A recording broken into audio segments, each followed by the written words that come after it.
destroy our people, to come and kill our children, keep on trying. But you know, in the end, this whole thing will end up not taking you anywhere. You see? So when you are ready, guys, and the musicians, please give me a call and I'll open up the line for you. This is automatically labeled to be members of unknown gunmen or members of IPOB, and nobody will do a forensics. Now, yesterday, some days ago, for me, if you ask me, I know Enugu State very well, I know Anambra State very well. So there are things that happen in those areas that you will weep tears. I've been a victim many times. Many young people are shot dead, and they are automatically labeled to be members of unknown gunmen or members of IPOB, and nobody will do a forensics. Now, yesterday, some days ago, a so-called IPOB camp in Eziowele, or so thereabout, was raided, and I saw men on uniform going there, and I saw somebody taking a video and was telling, he was speaking vernacular. Why are they burning that place? Why would you go to a site of a so-called IPOB hideout and all you do is burn? While I was in the service, we will go on our knees and on our hands.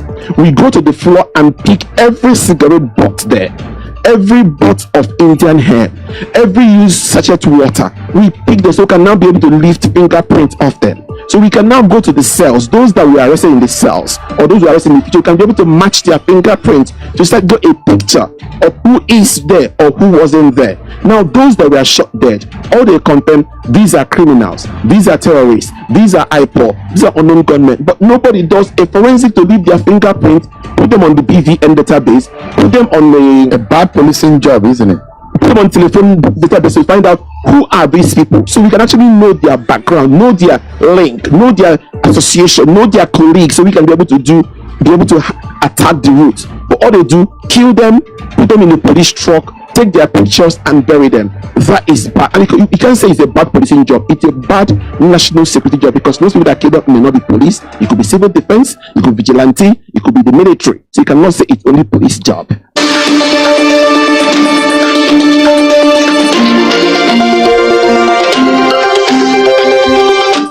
This is the best I've ever heard.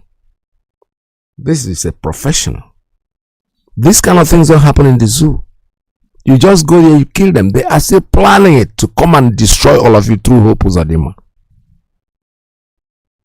Through Hope Uzodimma is planning very well with Ohaneze Ndigbo to bring soldiers to your land to come and kill you and burn your homes. This is a country that you call a country. Is this place called a country? What they are doing? They go in there, they burn. All they do is go to the so-called camp. It's not your word against theirs. Who knows who is who? Nnamdi Kanu told us all these things from the beginning. For us in the radio, for us sitting down here and talking to you guys, we have been saying it, hammering on it, because our leader have told us this is going to happen, and every single thing that he has said has happened, and it's going to keep happening. It is not going to change. It is not going to change. If you think that tomorrow is going to become they are going to change, no. They are going to remain who they are, because they are still planning. But you know something, I can see her. They will all suffer for what they are doing. They are not going to succeed. Okay, for Biafra, it will come. Nobody is saying that we are going to see it come. No, I am not bluffing that, because you know something, Aneku Anasi Obelechi. Today, even if I go 6 feet down there, I will be smiling. I will all be full of smiles. My heart is clear. I have done my best. There is nothing anybody can do beyond what I have done. Do your own best. But if you go down there and you've not done anything except sabotage your people, except bringing troops to come and kill your people in the name of sit at home, you want to, enforce it at home. What are you enforcing it for? Why do you have to force somebody to the stream? I told somebody one time that forcing somebody to do something is just something that doesn't make any sense.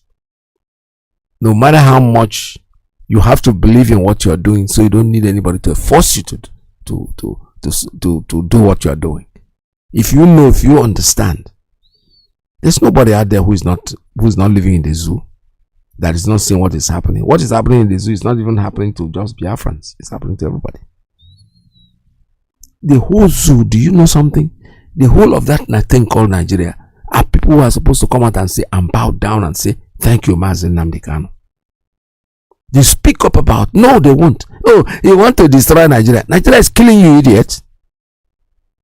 You want to destroy Nigeria. It's like somebody, there's, I don't know how to put it. It's a maggot on your leg. And somebody's trying to bring the maggot out. You go, no, don't kill the maggot. Don't. Let it remain there. Meanwhile, you are complaining. Oh, petrol is now 80,000. Petrol is now water. Petrol. Every day complain.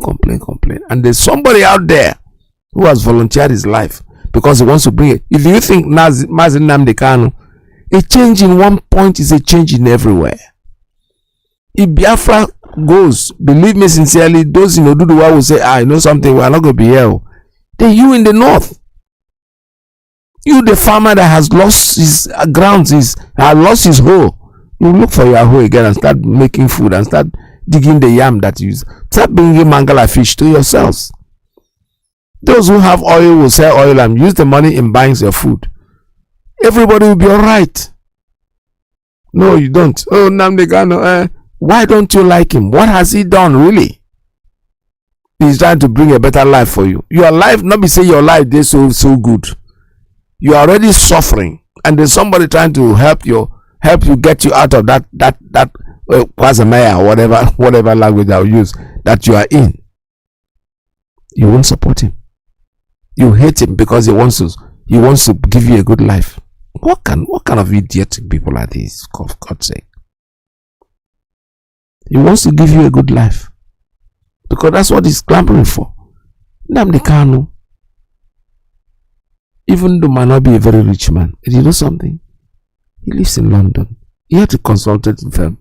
That's enough for him and his wife and his children. No, but he stake his neck, running from post to pillar, just to make sure that he brings life to you. And all you are accusing him, because you see even somebody in Nigeria who is sleeping under the bridge, the man, he will come out. I don't like that Nnamdi Kanu. The man they try to spoil Nigeria, destroy Nigeria. Hey, Nigeria is killing you already, and somebody is out there wants to destroy Nigeria. That's why you hate him. Listen to all of them talking. Listen to the crowd, the audience, the young people when they are speaking. Some of them, they are very much afraid to go in the direction of Mazi Nnamdi Kanu. Now, only once in a while we see somebody come to the Facebook or to the media to say something and ask a pertinent question. All those people that are talking, ask them, what did he do? You have no food to eat. The so-called celebrities, they are all afraid. They are all afraid. All of them will line up, even when the same people that are killing them are the ones that are destroying their life, that are making life maybe they think they are okay. They are not. You are not okay. Oh, they make money, they bill her. So what? What about your neighbor? What about your brother? What about some people say their life is better. No. When you think your life is better is when you shall strive more. I am telling you, I am not mixing words. Because in the end, you will discover that if you build a good future, you're going to live in it. That if you keep on doing all this about brewing, these two will pass. There will come a time you'll be looking for yourself. There are artists back home in those days, nowadays, before us, not even in our days, that did very, very well. But where are they today? Their music is selling everywhere. Nobody is giving them any royalties. The families are suffering. Nobody, because nothing is under control. It's going to happen to you if you don't change the system. Definitely going to happen to you. I am telling you. There are people in this country where I live, artists like us, who are long time retired. Longest time they've retired. But you know something? They are still living on their legacy. They are still living on the music that they played.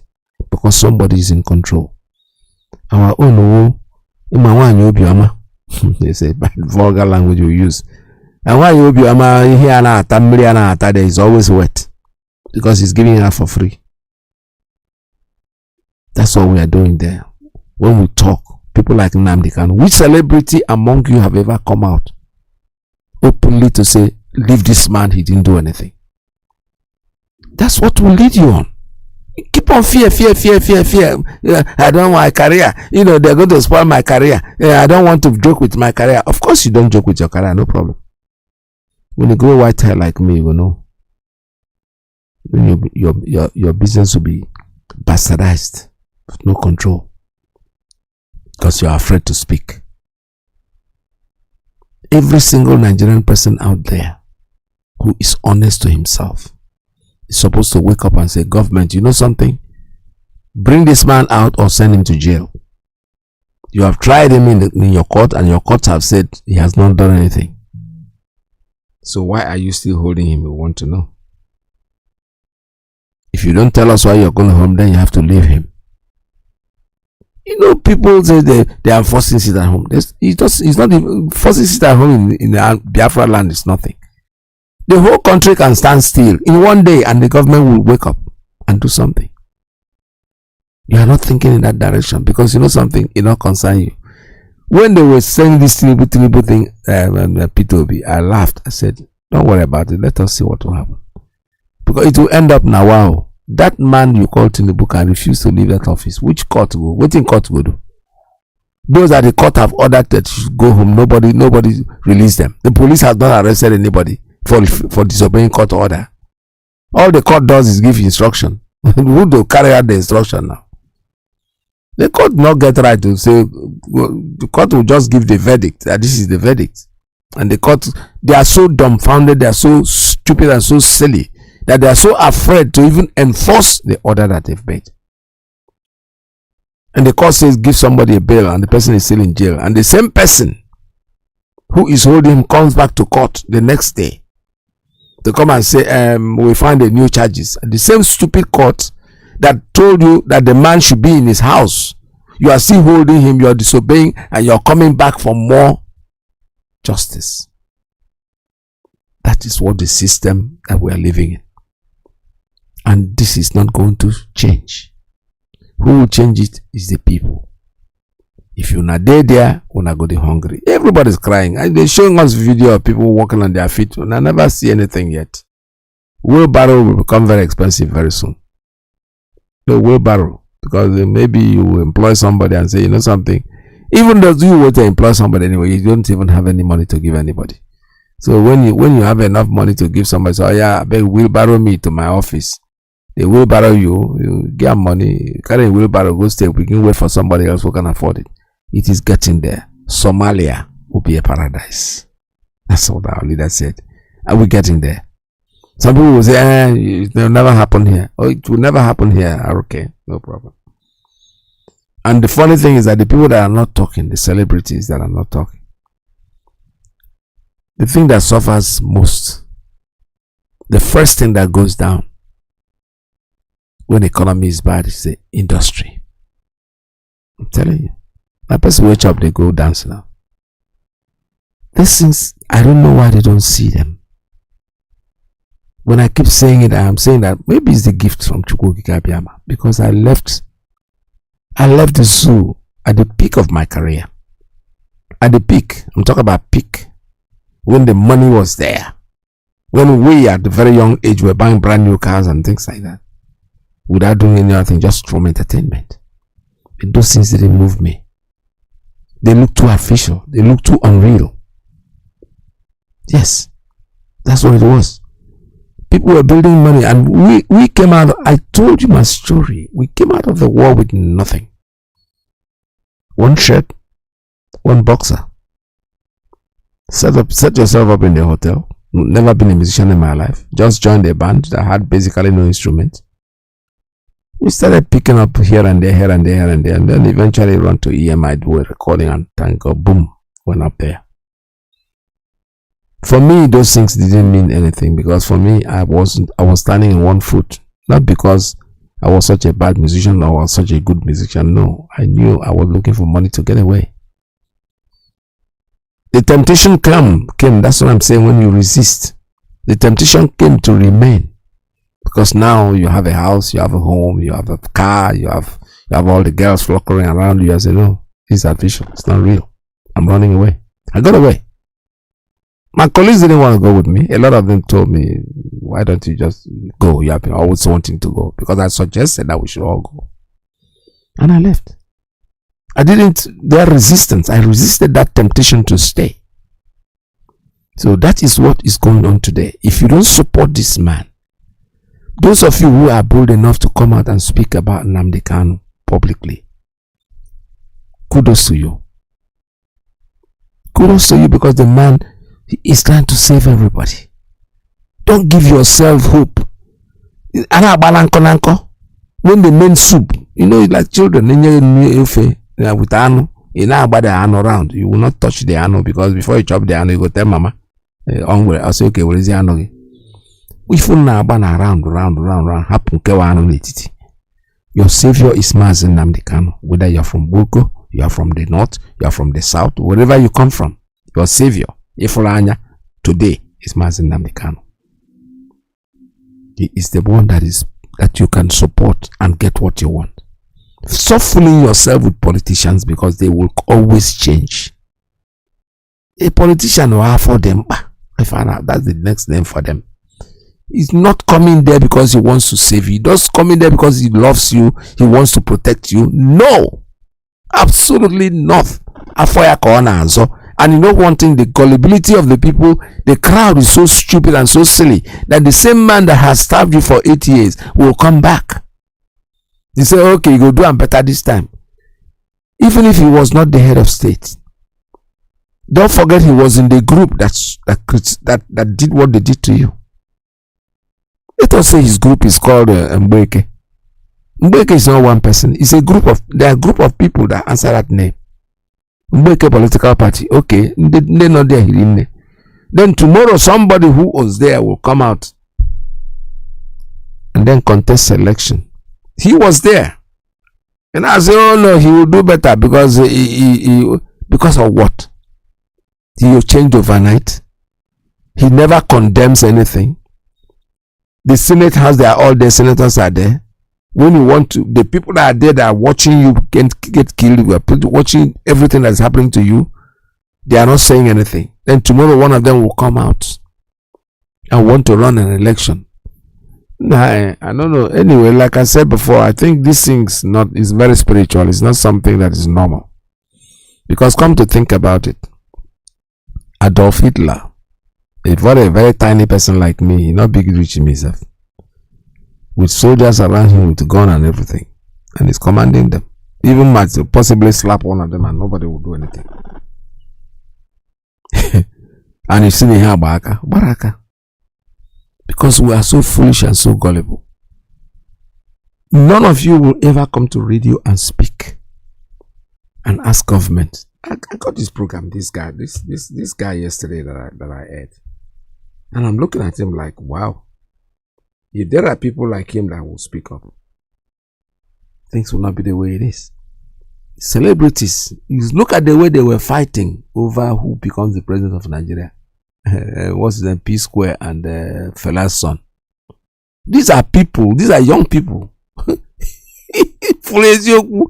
And they are running to the same hellfire. As if Peter Obi is going to do anything for them. As if Tinubu will do something. They are not thinking. God gave you a gift. A gift of having people that follow you. You get so blinded that in your eyes are covered. You are not saying anything.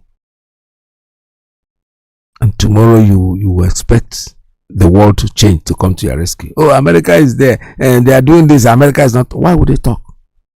You sit down for the time bomb. You that is sitting on the thorn, on the coal fire. The fire is not burning you, and you're expecting somebody else to get burnt. No. And that's not happening. Now, when you are in the sun and the sun hits you very well, you walk out of the sun. You don't need anybody to tell you that. the savior of Nigeria. Let me not use Biafra land. The greatest asset Nigerian, the common man in Nigeria, not the politicians. The greatest asset they have is Mazi Nnamdi Kanu. You can hate him. That's why you want to kill anybody who calls his name. That's why you want to arrest, because you know it is the truth. If he is not what he is, you wouldn't care if somebody calls his name. If Biafra is not putting fear on your head, you will not care about whoever is singing Biafra. You just look at him like Onyara, this is a bad person. No. But you are scared. You are scared because the truth is very, very bitter. You are so afraid that even mentioning of his name, look at what you are going through. Going to bring soldiers. Anybody who says Hail Biafra, you kill the person. Because you are scared. You are a coward. I know there are people out there who disagree or agree with me. It does not matter. Whether you agree, you don't disagree. Same thing for me. Back and front. Turn the other side of the coin is still money. Turn the other side is still money. Whatever side you choose is your choice. But the only person that will save you, that will save that nation called Nigeria, not for any other reason, for the fact that it will give you hope. You might not be successful immediately, but over time, you will be able to stand on your own. There are people that have come in. They have joined IPOB. They know. It depends on the reason why they supported Mazi Nnamdi Kanu. Realizing that the indigenous people of Biafra and Mazi Nnamdi Kanu is not a class thing. It is not the level that you have gone. No. He showed it. He lives by example. If you do well, he praises you. You do bad, he will castigate you too. It does not matter who you are. That's what we call leadership. That's where success comes in. So for all of you out there clamoring, Peter, I'm obedient, I'm a Tinubuist, you're wasting your time. I feel so make on they suffer than suffer. The only hurting part of the whole suffering is that one way or the other, it affects those of us in diaspora. It does. When people who you respect, people you think will never ever ask you for financial help, when they become a user, when it has gone to a point where you have to look at your phone and make selective reception, it doesn't used to be like that. Somebody calls you from Nigeria, you jump, you just grab the phone because you want to know how well they are doing, what's going on at home. But today, when they call you selectively, you look at the phone, you shake your head, I'm not going to answer this one. Because you don't have money to give him. Not because you are selfish. But you know why he's calling. When you can't solve his problem, what is the point? Save him that data that he's using to call you. Because you have to buy data, that's what I heard. Airtime, you buy all those stuff. There are people that will call you before you look at the phone, you answer them joyously. But today, they are all embarrassment. I wouldn't say they are beggars, no. Because they don't really have, things are so hard. But there is somebody who advocated this long time ago, telling you that this is the way it's going to be. Just like Moses, Pharaoh let my people go and nobody was paying attention until they all drowned on the Red Sea. That's when they started letting them go. And that is what is coming to the zoo. God knows it's going to happen whether you like it or you don't like it. Right now, I'll be able to take a meeting. The musicians can now call me, and when I'm ready, I am ready for you guys. Anytime you want to call, just interrupt me, call in, and let's discuss this and get away with it and open up the line for other people to make a call. This is Radio Biafra USA 2. Call me. The lines are open, like I said before. Call me and we'll talk about this issue. So, my dear brothers, fellow Biafrans, or my listeners, the help that we are looking for, God has given it to us. That person is the person of Mazi Nnamdi Kanu. If you sit down there and they put him in jail because they know the Nigerian, the Nigerian society, the government, they know that the only way they do something is that they test the water. Before they dive into the river, they test it to see how deep it is. That's how they went, and they brought somebody, a stooge that they call Hope Uzodimma. The court sit down and make him the governor of a state because the court is the highest. If you resist him, what will happen? They will bring the army to come and kill you, right? You're gonna go sit down. The day he arrived, I think even women danced to welcome their new governor. Oh, when you think that this thing is gonna end up, it's gonna be over. No, it will not be over because you are not thinking. People are not really up there. The wisdom is not. Like our leader always told us that there's no wisdom. Wisdom does not come with white hair. Wisdom comes because fools get old too. That's the point.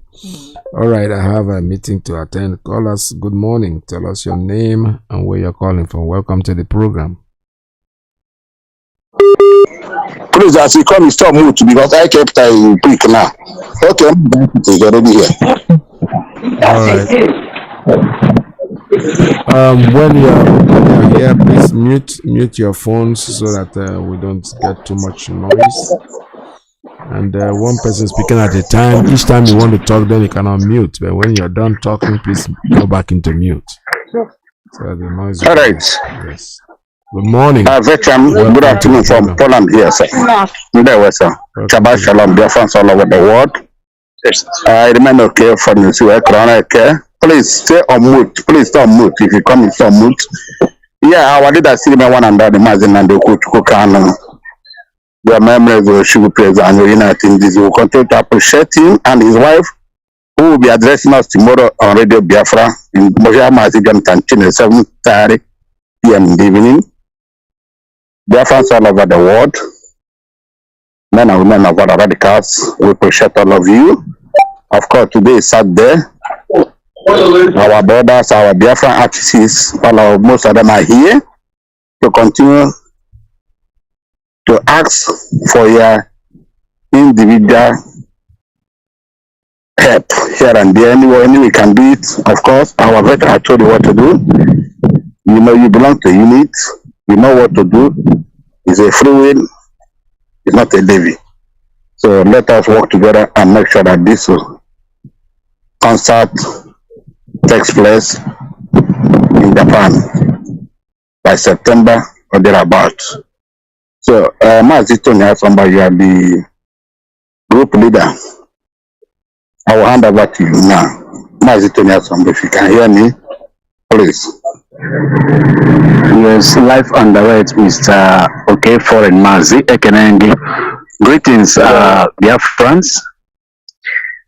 Greetings, our able leader who has been piloting the affairs of Biafrans through our radio. I want to thank you so much. And also, I want to thank Biafrans all over the world, lovers of freedom. We are here today once again to keep asking and begging our brothers and sisters, those who love what we are doing with all their heart, to please kindly assist us. Our leader, Mazi Nnamdi Kanu, has done a great work by bringing us together at the virtual community, and also has made us to realize what we never thought that is possible in life: brotherhood, togetherness, with one mind, doing things in common to achieve a greater purpose. I want to thank him so much for the job that Okike is using him even up till now to do all over the world. I appreciate Biafrans all over the world. And I want to appreciate those who believe that his vision will not die, that all of us will live to see our motherland. I want to appreciate them. Today we are calling on our brothers and sisters to assist our musicians, our artists, those whom Chukwuka Biama has blessed with wonderful voice, those he has blessed with a wonderful talent to fight for the freedom of the indigenous people of Biafra through the microphone. We all know, like Mazi Foreign answer in his name, Eke. We all are blessed with different types of talent, gift, and all of them work together for the good of the restoration of our motherland. We are asking you, brothers and sisters all over the world, to please, your $1, your 10 kobo, your penny will go a long way to make a way for our brothers and sisters who have this wonderful gift and special calling to stand behind microphone, to move down to Japan to preach the gospel through the microphone come September.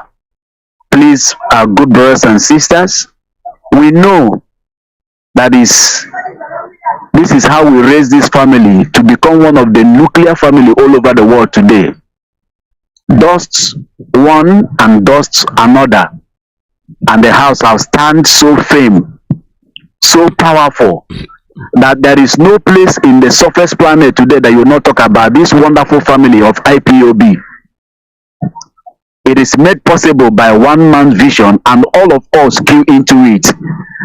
And with our 10 kobo, we have been able to build an unforgettable story as long as the earth is concerned. So we are asking you, please, we need your help, we need your support. I want to stop here so far so that our brothers will also call on our brothers and sisters all over the world. Thank you, Mr. Iyke. All right, thank you so much. Thank you. I have one that you're running. Can you mute yourself? One that you're running. Can you mute yourself?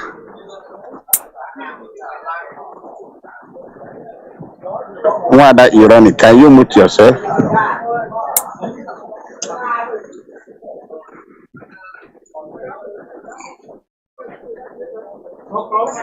One that you're running. If she's not ready, call somebody else, please. And I want that you don't please unmute yourself and speak, okay? Not Okay, mute, unmute. if he's not ready, call somebody else. Yeah, because most of them are not here. There's so much noise on the background. Somebody's not muting his phone. I want everybody to mute, please. When you are not talking, One does the speak up now. As one does Ronnie does not hear me. Please, we don't have time now.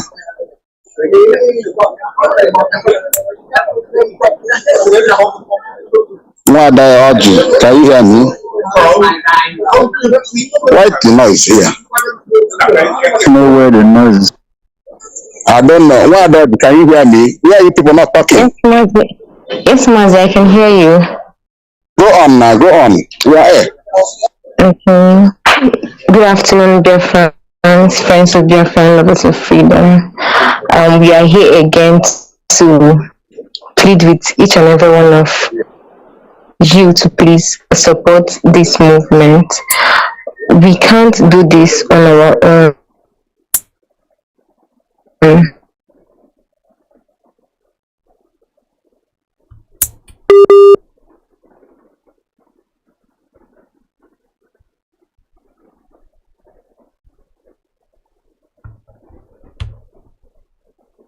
Yeah, it looks like she's having a break.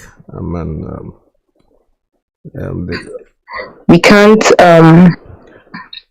do this on our own, and we're here to plead with each and every one of you. Please help us to please support this movement of Biafra. You come very and don't lose your everyone of us listening me right now to please help us support us. Thank you. Okay, thank you. I want that ironic. Can you hear now? Unmute yourself.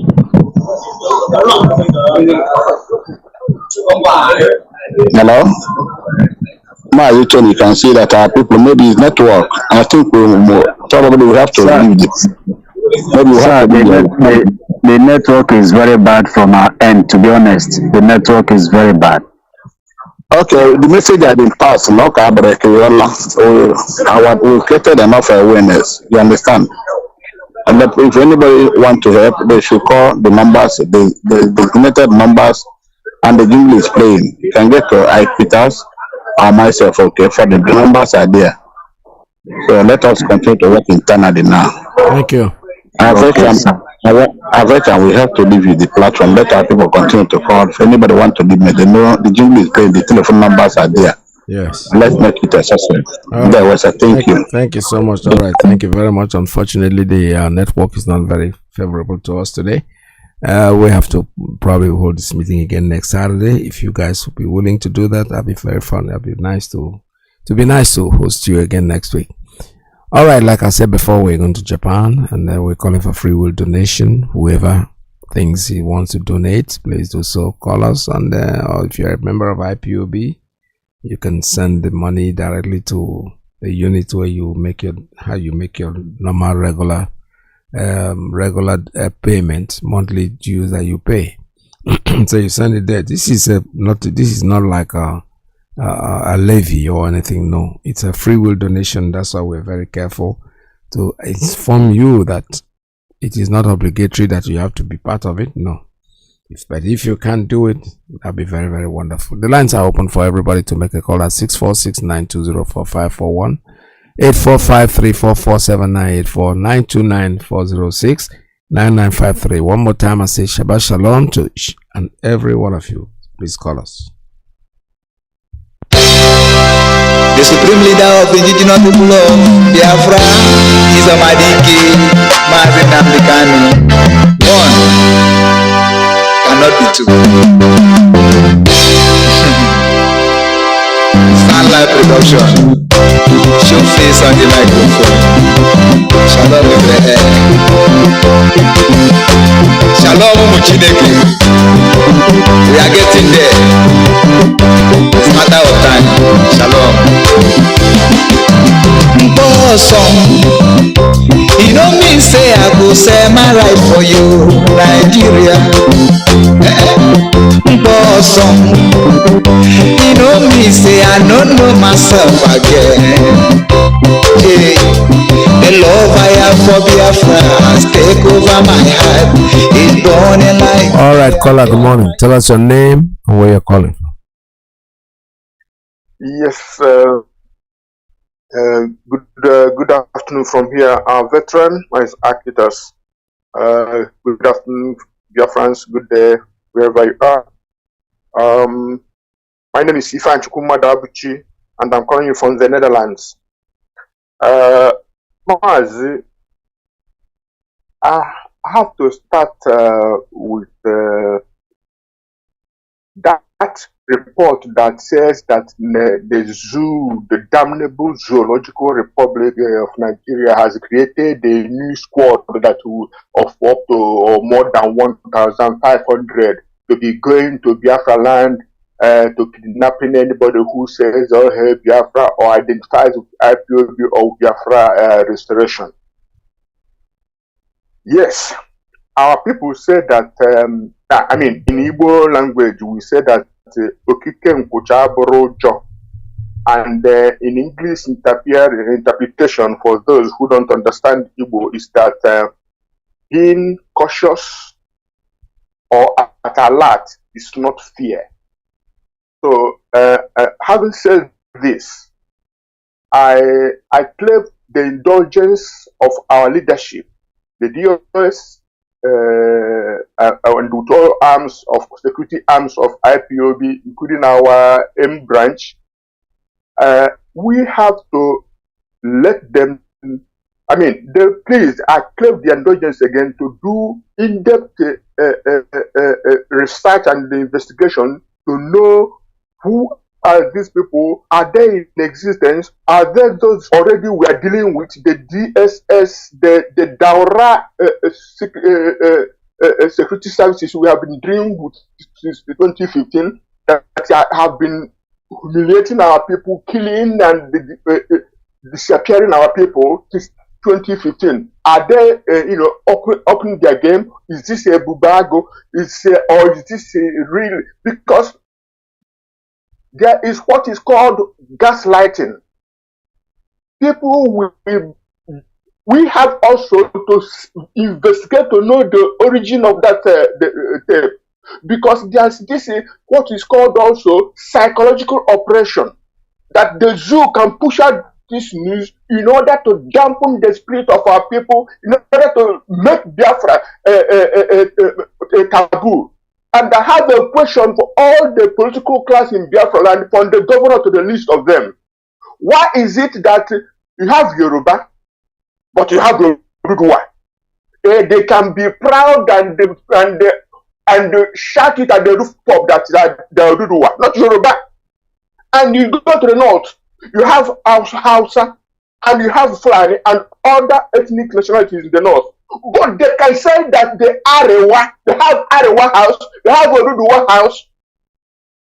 These are not ethnic nationality like Igbo. Or they say, if you say you're Igbo, then you're secure. Of course, we're secure when we say that we're Igbo. But why is Biafra a taboo? And our political class and our traditional rulers are tolerating this. What the hell? What a mess. So what I'm saying in effect is that we have to investigate. I mean, our investigative arm have to know who is doing this and where the information is coming from, because already our people know that when somebody is saying, "Oh, hey Biafra," you look at him like, "Are you okay? Okay. If you know him, okay. You are European. If you don't know him, you mind their business." It has been our modus operandi. But be careful that these people don't make us insecure in our identity and originality, and our political class, our clergymen, our traditional rulers have to fight for this, that Igbo people, ethnic people, Ijo, Ibibio, and all other ethnic nationalities in the old eastern region can say with confidence and without any fear that they are Biafrans. They have to do this.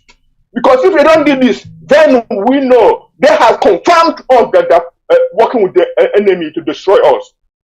That a young man walking the street of Onitsha, Nnewi, Aba, or Enugu, or Abakalike, and Asaba, and wherever, Iguacha, or Oron, Ikota Ipene, and so forth and so on, cannot say I'm a Biafra in my fatherland. And it becomes tantamount to terrorism. If they are Biafra, they can kill you, they can bury you, they can disappear you. And our so-called elders and political class and the traditionalists are tolerating this. Are you afraid? Are you compromised? Are you a saboteur? Are you a killer of your people? Say something. Refuse this. Shame on you. Iwanyang and Co. Ohaneze. That you are tolerating this. That saying I'm a Biafra is my death sentence. It's a capital offense. What a mess. Anyway, what other thing I want to comment on is this: those who went to Abuja. Isn't it not a screaming shame that you want to make a meeting for the benefit of your people, supposedly, under parenthesis, okay, you go to Abuja. Ohaneze and whoever else that went to the meeting are just boosting the inordinate political ambition of hopeless or the man in nowhere. That Supreme Court governor in nowhere. And our people are supporting this. Anyway, the only thing I have to say is that that's Mollet. The Mollet says that he who is beating him, if you are not counting, me who you are beating is counting. No purpose, no we are counting the things that are happening in Igbo land, in Biafra land, that shows us that some people would rather have wealth and connection with Fulani than to fight for the collective goodness of their people. And I have a message to Tinubu and the Yoruba people. Remember, we have no quarrels with you. Remember that Ojukwu, Jim Chukwu Emeka Odimegwu Ojukwu released your brother Obafemi Awolowo from Calabar prison to go home with other arrangements that he reneged on, but that is anyway. So remember that after your 8 years, so assuming because nothing is, they say in politics one day is longer than 1 year. Remember that whatever your political career, even after your own life, Yoruba or the one nation will remain. And the Igbo nation, Biafra nation, the state of Biafra will remain. And we have to be neighbors. So, take your tongue and count your teeth to advise yourself for so long you are on that post. My veteran, please, I need 1 or 2 minutes private call with you when you are done. There's something that I want to ask you because please, I don't know how, if you give me that thing, because I want to have an information from you and you are in the best position to advise me on that.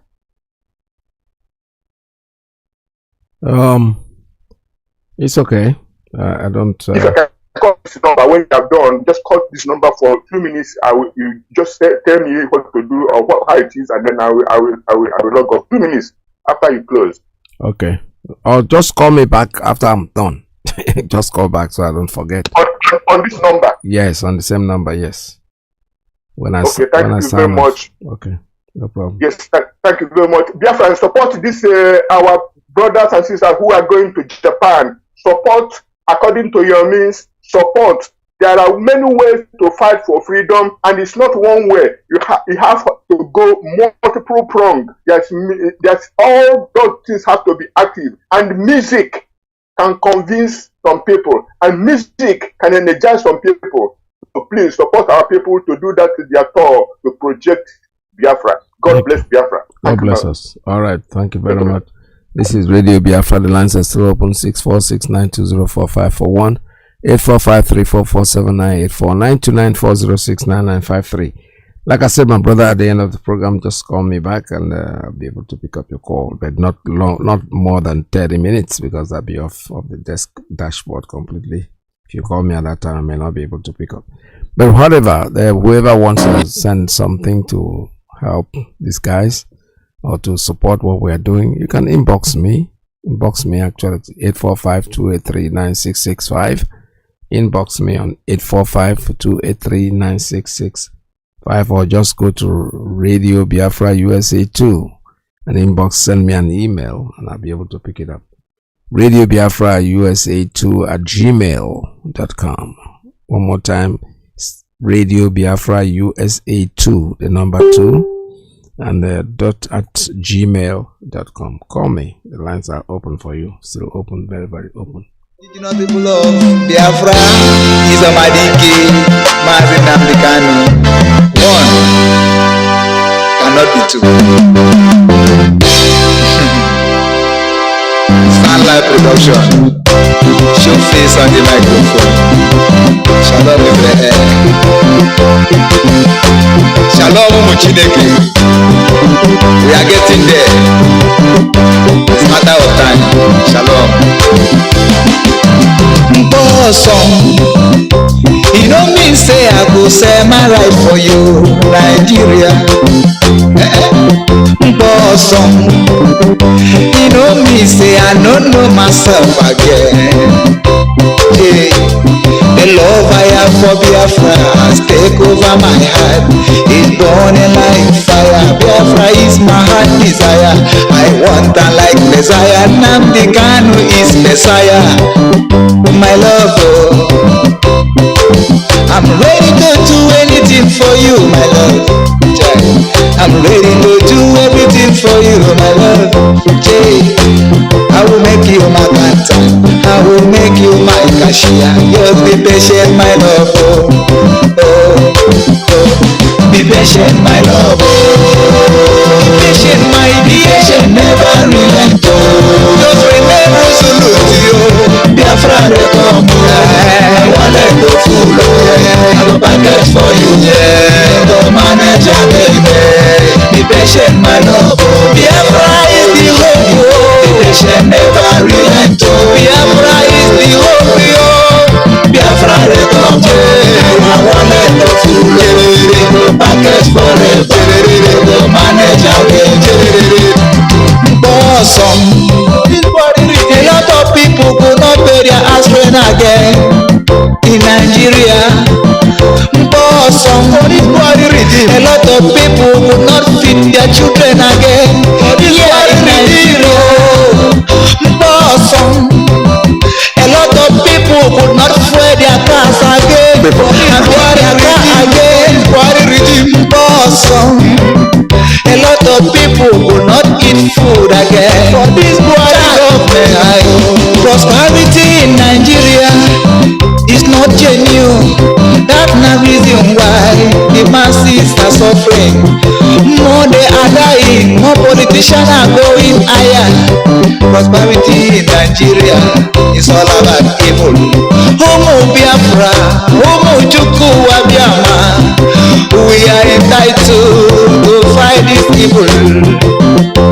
Let's come together and support our supreme leader and crumble this evil. Go Nigeria. Be patient, my lord. Be patient, never relent. Biafra records. I want to go full. I go package for you. You know go manage again. Be patient, my lord. Seek the love of Jehovah. Be patient, never relent.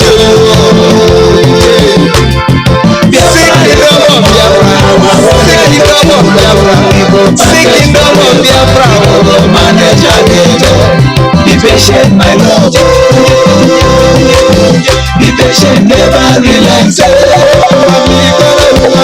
He is a hero now, whether we want to accept it or not. And we made him the hero. We have made him a hero in the southeast. If he comes out now, he's wise. He can contest for governorship in any of the states. Nobody will be asking whether he's from that state in the southeast. Guys, if you want my opinion regarding Nnamdi Kanu, left for me.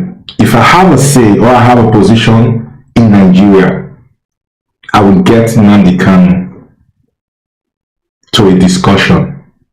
Trust me, I will get him on the dialogue table so that we can have peace in Nigeria. Nnamdi Kanu is a big stakeholder. The Nigerian government don't want to realize that fact, that Nnamdi Kanu is a stakeholder. Nnamdi Kanu has made a name for himself. He's a hero in the southeast. I want our people to be very calm. I want Biafra land to be calm and peaceful. Calm and very, very peaceful. We are fighting to defend our people, not to kill them. We are fighting to defend them. That's why I'm here. I will continue to do so until we get victory. I don't know what they worry Nigerians. The Igbos in Nigeria, they are a major push and a major mover of the economy of Nigeria. Why hurt one of them? What has Nnamdi Kanu really done? Tell me, what did he don't do? The corruption in the military, the corruption in politics is 1 million fold more than whatever Nnamdi Kanu has done. And the court is still unable to prove what he has done wrong. He has been granted bail. Why did you keep him there? Which kind of country be this? What kind of a country do you think we come from? You know that there is a major stakeholder in your prison, and because of him, so many people are dying every day, and you don't even care about the lives. If Nnamdi Kanu is out, trust me, this sit at home issue will stop. If Nnamdi Kanu is out, trust me, the Easterners will feel more relief that their brother is out of the prison. We have a few politicians who are betrayers from the southeast. They are there eating from the national cake without addressing basic issues. From tenor to tenor, you guys are gravitating and moving ahead without dealing with the main stake, the string that connects the southeast to Nigeria, and that is Nnamdi Kanu. I'm telling you the truth. If I was the president, let's say if I was a Siwaju Ahmed Bola Tinubu that just entered, I would get conversation with Nnamdi Kanu. I will bring Nnamdi Kanu to my villa, the Aso Rock. He's unarmed. He doesn't have a gun. He doesn't have a bullet. He doesn't have a knife. Nnamdi Kanu has never used weapon on anyone before. He only speaks, and you are scared of his words. Which kind of country be this? I support peace. I don't support violence. What is happening in the southeast where you have those killings? I don't support it, but you should know that human beings are different. Some people will take advantage of the situation and start killing people with the name of one person. And you should know that you have not educated your citizens enough. Unlike the Western countries where people can make decisive decisions sometimes with regards to this type of issue, and that is because there is a policy and there is a system that is ready to listen to them. In a country whereby nobody cares to listen to the people who are aggrieved, tell me how they want to react. That's why they are using violence. If you've been listening to them, this will not happen in Nigeria. The Southeasterners are bitter. The average Igbo man is not happy with Nigeria as a context. That space called Nigeria is not suitable for them, hence they want to break out. Have you seen a great nation, biggest in Africa, biggest in the black race on earth, planning to break and split to reduce its population and its strength? They say when we are together, we are stronger, but when we are broken, we are weaker. The Igbo is a major force, a major mover as far as Nigeria economy is concerned. Hence, you don't want them to go. Hence, you don't want them to say, which kind of country be that? They're also now. Now you do be that. What's going on? What is going on? Nigeria need to change. With Nigeria, Africa can move forward. Most countries look forward to Nigeria. Even though say Nigeria not the work, people still believe in them.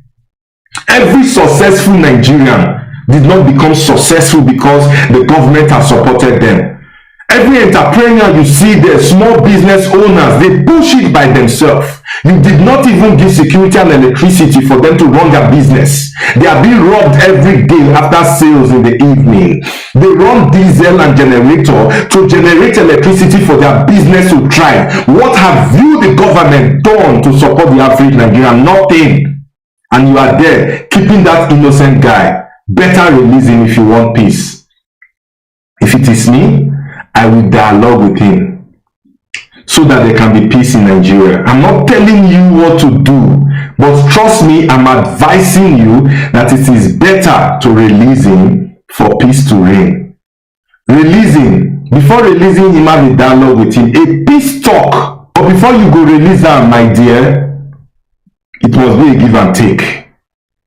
You have to develop Nigeria, not only the southeastern region.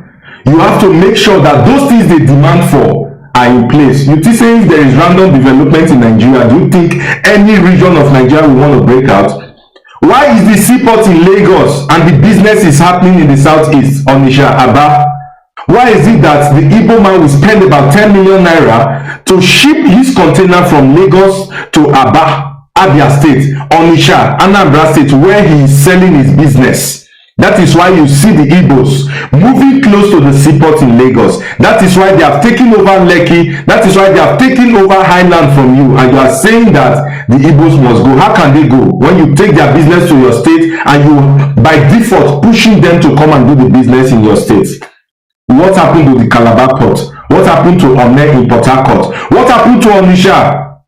The point where goods can drop straight to the market without spending a dime for logistics of transportation. Guys, I don't support violence, but I think if we do things right, we can get it right one time. One major priority area in the southeast, which I think will cool off a great deal of nerves, is for us to bring out Kanu. That gentleman, pull him out. Stop this incarceration. I know some of his pronouncements or maybe lines of actions and so on were offensive to the Nigerian state, and there was a need maybe to take certain actions. But you see, Nigeria itself is a family. That's my picture of Nigeria. When parts of the family feel offended, as a father, as parents, you sit the gentleman down, you sit the child down, and try to find out what are the problems. How do I help you? You don't like the Christmas shoe we bought for you? Okay, we'll get you a new one. Will that solve the problem? You don't like this meal? Can we fix another meal for you? Can we start talking with Kanu? Can we start talking with IPOP? Can we start talking with other groups? I think a conversation with some of these teams would go a long way in addressing the problem. We mustn't at all times apply the stick. Bring in some carrot at times. And let's see a carrot and stick diplomacy at play. Okay? We can do that. And I think if we do that, the Southeast, the situation in the Southeast will be highly doused, frankly speaking. All right? Further incarceration, only making more and more relevant, only heightened the heroship over him. He is a hero now, whether we want to accept it or not. And we made him the hero. We have made him a hero in the Southeast. If he comes out now, he's wise. He can contest for governorship in any of the states.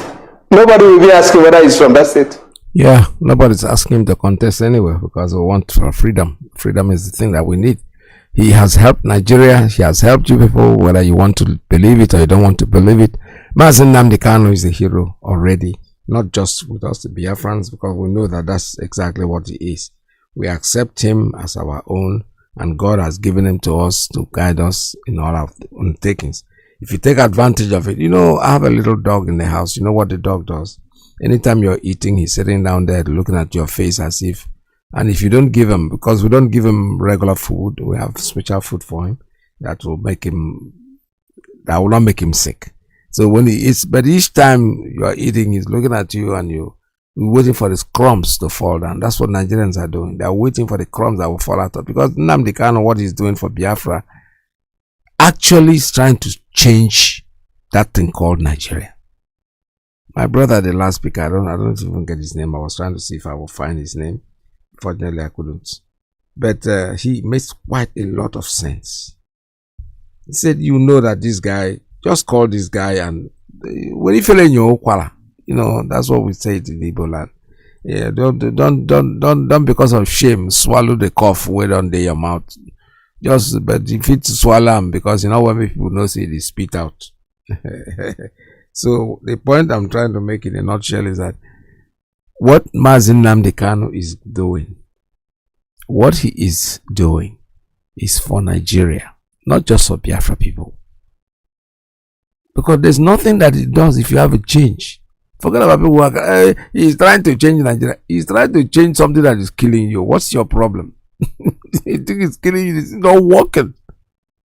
It's not working. Nigeria is not working. Even if it's going to work, you cannot expect it to work because you are doing the same thing over and over. The same thing you've been doing for the past 100 years and nothing has changed. You're expecting a result. How can you be doing the same thing and expecting a different result? The answer will always be 1 now. 1 plus 1 will remain 2 unless there is something you did. Then you add the 0.5 to one of them, then it will not stop being 2 to become 2.5. But if you keep on doing 1 plus 1, 1 plus 1, the answer will always be the same, that 2 there. So do something to your behavior. Do something to your nation. Do something different, and you get a different result. But you keep on doing the same thing over and over and over and expecting that the result will be the same, will be different. Forget about it. What we are saying is that what Nnamdi Kanu is doing is for all of us. Is for all, both Nigerians and Biafrans. But they're looking at it like, why should it be him that will make this change? You can't make the change because you don't have the guts to make the change. He is there making the change for you. Why don't you just thank him and be very grateful to God that he has given you somebody like that? If you don't, you are fighting for somebody, fighting somebody who is willing to give you a new life, somebody who has negated his own life and wants to make you give you the proper life that you're going to live. You're not doing that. All you're doing is killing and killing and killing and making sure that you kill as many of us as possible. Well, keep on doing what you're doing, but you know something, in the end, like as we said before, we have said it over and over and over, that Biafra for us is a religion, and that religion was something that is going to last forever and ever. Let's take this little comedy while we're waiting for calls to come. Anybody that is pained should go to court. Because when I talk now, those of you that don't understand me, they will start to say, this is everybody that wants to do any comedian. Let me start from the Nigerians, top. I will call your name from now till next year. Anybody that is pained should go to court. Because when I talk now, those of you that don't understand me, they will start to say, this is everybody that wants to blow any country that wants to blow, they will call the name of Nigeria. Yes, we call it.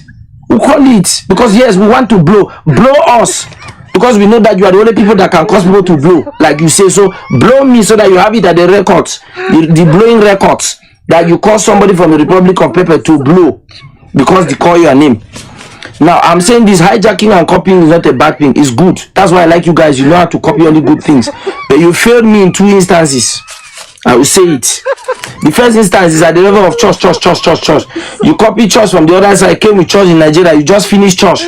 The last time I was in Lagos, every building, in fact, a story building of 16 apartments. All the 16 apartments are churches, different churches, all the apartments. While one is praising God, the other one is worshiping, the other one is maintaining moment of silence, the other one, in fact, is taking communion, just confusing God. But it's okay. At the level of the president now, you came to Cameroon, saw a very nice, handsome man in Cameroon. You went to Uganda, saw the same thing.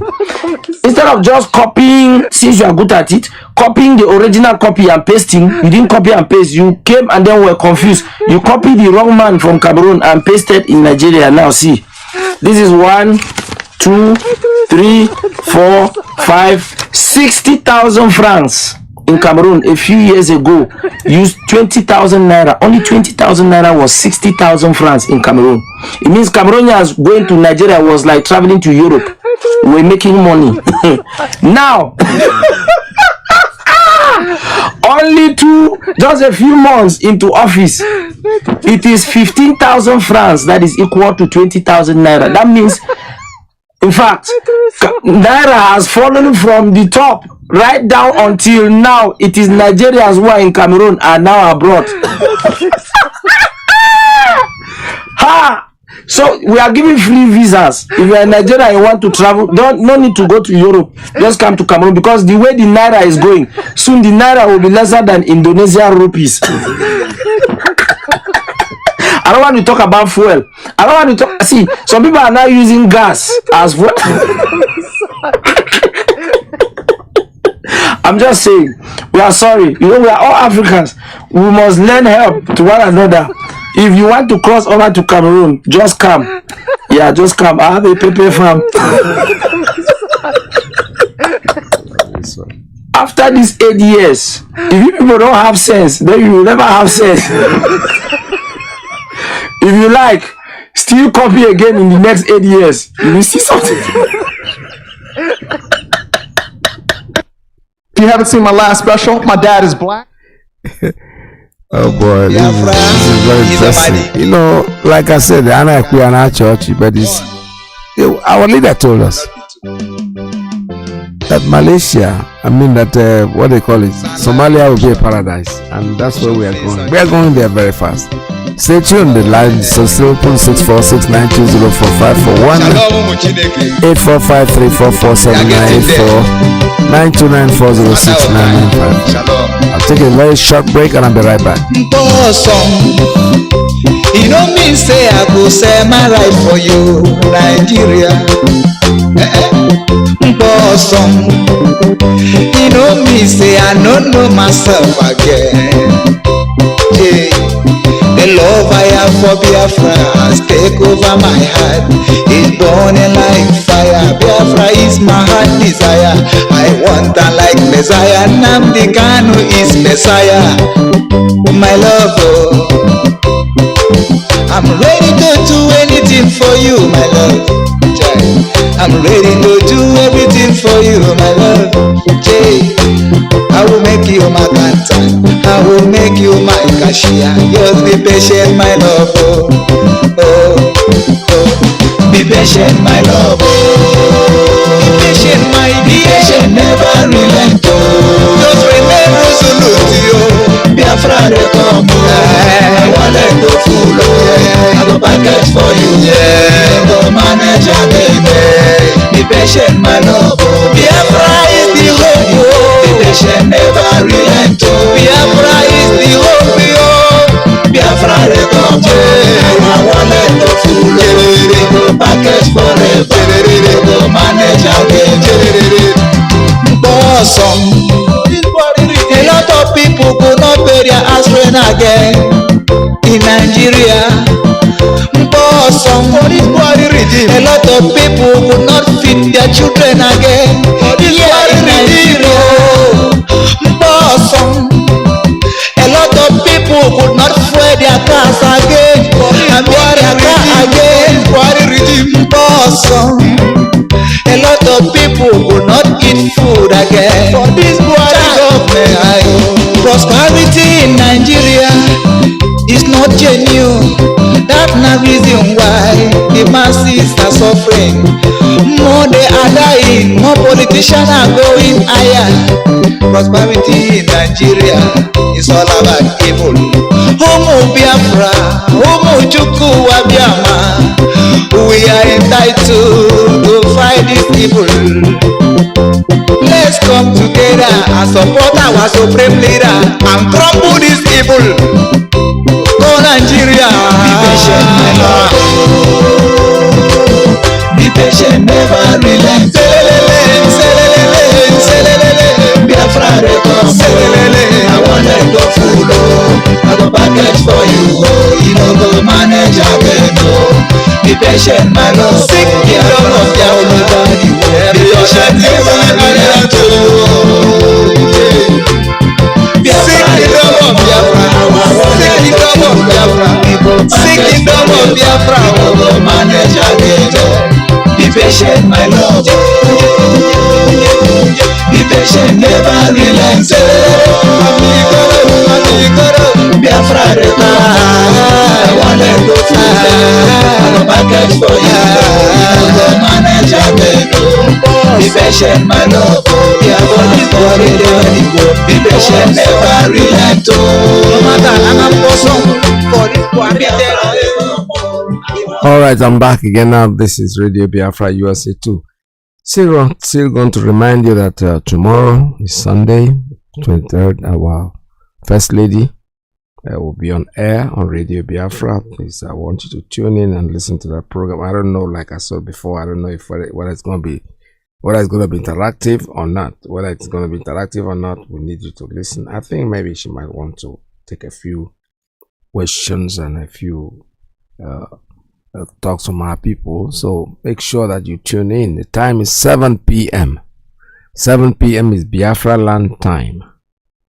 Synchronize your watch with Biafra and then make sure that you stay tuned to that program.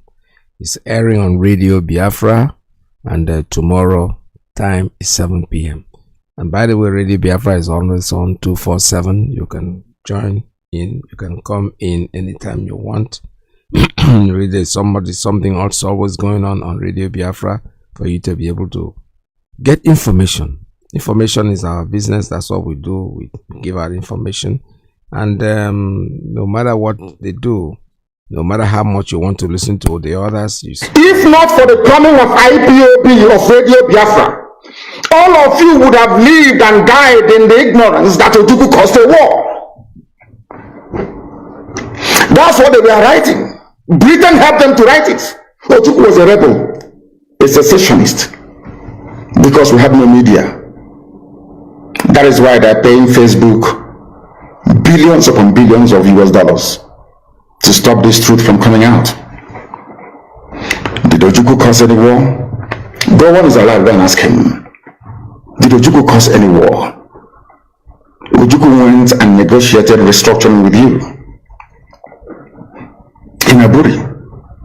You came back, Britain told you not to agree. because Britain realized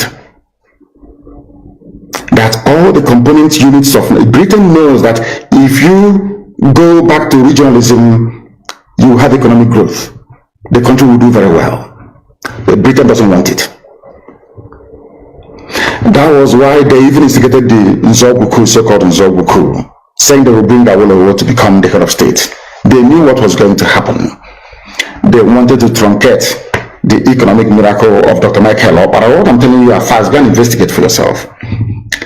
In the East, you have the fastest growing economy in the whole world, over 40% every year. In the West, Awolowo was performing his own miracle as well. Even in the North, Ahmadu Bello and Tafawa Balewa are doing very well. You had all those massive industries in the North. You even had Alamajiris that were employed in the North, meaningfully employed, gainfully employed. They were all doing very well. Britain said, no, for us to control these people, we need to impoverish them. Let us introduce this war. That was a coup by Nzogbu. And after that, there was the massacre of, as usual, massacre of our people in the North. Ojukwu said, I have to secure my land and my people. They said, no, let's go to Aburi to discuss it. Ojukwu went to Aburi and agreed, restructuring. That's something now you're asking for. To tell you how foolish Nigerians are. They're very foolish. That same nonsense you're asking for now was discussed many years ago. Ojukwu sat down in Aburi with Gowon and decided that regionalism was the best way for restructuring, going back to who you were, 1963 Constitution, 1963 Constitution. Be on your own and pay tax to the central government, as they have in America, as they have even in Britain.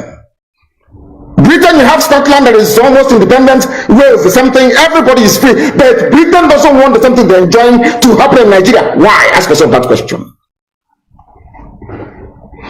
Anybody telling you about one Nigeria is your enemy?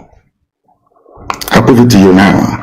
Ojukwu negotiated devolution, regionalism. The North will be on their own, the West on their own, even Middle Belt on their, Midwest on their own, and then the East on their own. It's the same one Nigeria. On their way to the airport, before they boarded the aircraft, a call came from Lagos, from the British High Commissioner in Lagos to Gowon, telling Gowon not to agree. After having signed the agreement, that same Gowon you're looking at today, God kept him alive so that he can witness the destruction he will bring upon that very zoo called Nigeria. Gowon said no. Do you know all the journalists in Nigeria, none of them have ever gone to Gowon to ask him, why did he say no to Aburi? Aburi was restructuring. None of those agitating for restructuring right now has ever gone to Gowon or gone to Nigeria to say, but Ojukwu negotiated restructuring. What happened? They came back and they said no. Ojukwu said, okay, so you want to continue to kill my people all over the place? No, because of that I'll declare Biafra. Today, they have brainwashed all of you with the perverse notion and thinking that somehow Ojukwu is responsible for causing a war, when the opposite is the case. If not now, that after many years of hammering on this very topic, it has now sunk into the skull of the people that Gowon was the aggressor, not Ojukwu. That's how Nigeria is. Always blaming the victim. And we lost over 5 million people during that very genocidal war. They killed over 5 million Biafrans. All right, I have a call coming in. Let me take this call. And caller, good morning. Tell us your name and where you're calling from. Yeah, hi Peters. Good afternoon, sir. So I want to correct something here. Hi Peters, please check your phones. Some of your phones is ringing. Nobody is speaking it. Some of them is engaged. You know, it be called, but it's engaging, but nobody is talking. So I don't know. Maybe something is. I think you have to change. You have to check it. Can you hear me, sir? Yes, I can hear you. Go ahead, sir. Yeah. Okay, sir. Now, thank you for having me, Peters, and thank you for your program. I say Shabbat Shalom to you and Biafra globally. Mazi, to the program, I just want to ask some questions, and before I comment on your program, Mazi said our leader's wife. I know that already. But I don't know the time tomorrow. Is it 7 o'clock or 8 o'clock Biafra land time? 7 p.m. Biafra land time. 7 p.m. Okay. Biafra land time, yes. Tomorrow, exactly. Yes, tomorrow, Yeah, okay. Sunday 23rd, 7 p.m. Yeah, for okay. lunchtime. Yeah, thank you, sir. Thank you for making it known to me. Maz, what I want to say here is to thank our barristers, our people that are working towards to see that our leader regain his home by securing another victory, another powerful victory for our leader. Now they secured the victory that the DSS, their name is SSS, but they changed it to DSS was to see that our leader regain his home by securing another victory, another powerful victory for our leader. Now they secured the victory that the DSS, their name is SSS, but they changed it to DSS was to see that our leader regain his home by securing another victory, another powerful victory for our leader. Now they secured the victory that the DSS, their name is SSS, but they changed it to DSS was to see that our leader regain his home by securing another victory, another powerful victory for our leader. Now they secured the victory that the DSS, their name is SSS, but they changed it to DSS was to see that our leader regain his home by securing another victory, another powerful victory for our leader. Now they secured the victory that the DSS, their name is SSS, but they changed it to DSS was to see that our leader regain his home by securing another victory, another powerful victory for our leader. Now they secured the victory that the DSS, their name is SSS, but they changed it to DSS was to see that our leader regain his home by securing another victory, another powerful victory for our leader. Now they secured the victory that the DSS, their name is SSS, but they changed it to DSS was to see that our leader regain his home by securing another victory, another powerful victory for our leader. Now they secured the victory that the DSS, their name is SSS, but they changed it to DSS was to see that our leader regain his home by securing another victory, another powerful victory for our leader. Now they secured the victory that the DSS, their name is SSS, but they changed it to DSS was to see that our leader regain his home by securing another victory, another powerful victory for our leader. Now they secured the victory that the DSS, their name is SSS, but they changed it to DSS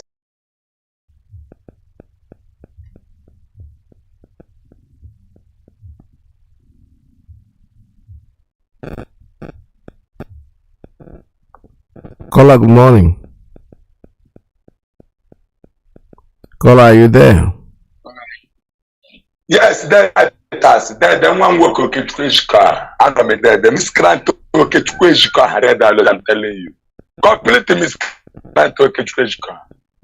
And the way the miscreant, IPOP, that the whole world attacked miscreants. The whole world are watching the miscreant. Peaceful people. We are not Aburo people. Only release that Nnamdi Kanu Ogbula Hichisha. We don't care. This is our land from Chideka that owns this earth. And the 3 days. My data Peters,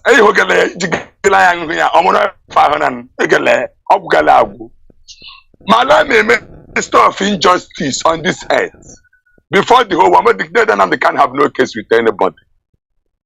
ABAB, onye dire yozi, divine message dire, oga kwara ihe ọma.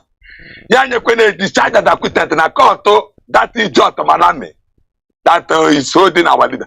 And the school cabe masim that the same thing. We break the cloth of mother school cabe ma de Nnamdi Kanu nwa elu. We send it scratch. That Peter so wori ngekwe. Check in. What the came there. That Nnamdi Kanu is not a criminal. Number one. Kidnapping him is a very big offense. And the Maland, Nigerian government, on I get money and I no get money, no concern. On I go pay the Nnamdi Kanu every damage and beg him to go.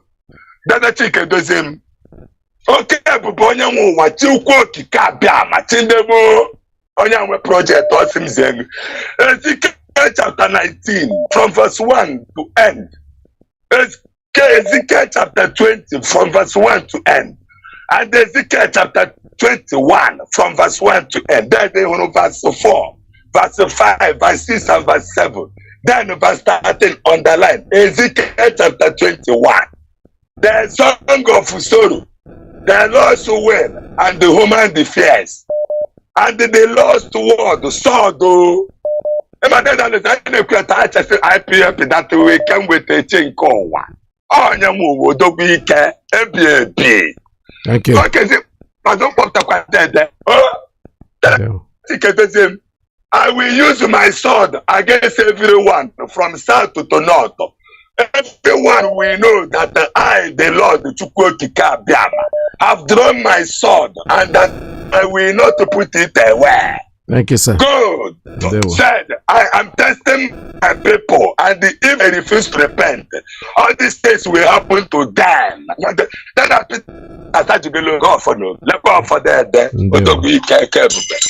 you.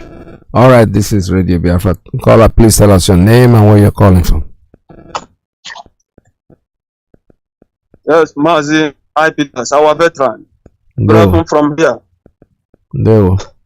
Great Biafrans. My name remains Mazi Iyke. I'm calling from Blessed Land of Biafra. Mazi Udo Chukwu Okuke Abiyama, the great Biafran. May Elohim Chukwu Okuke Abiyama be with you, all the good ones. Our leader remains Mazi Nnamdi Okuchukwu Kanu. Omemeluzu Ohamadike one of Biafra land. Chukwu Okuke Abiyama is our God. Biafra is our religion. On this hallowed platform is where we worship. You know, when we learn good things, is where we worship. May Elohim bless all the good ones in the name of Elohim. Chukwu Okuke Abiyama. He said, Mazi, there is something you said that make me somehow rejoice. You said that if you are going down today, you will be smiling because you did your best. It's true, our veteran. You fought the Fulani British Caliphate, 1967, 1970s, and today you still teaching us. Every day you come out on this hallowed platform to teach your children that is where we are is not where we're supposed to be. That they force us to answer what is not our name. Mazudo Chukwukabi Amaderegi, great Biafran. There is something people don't know about Mazi Nnamdi Kanu.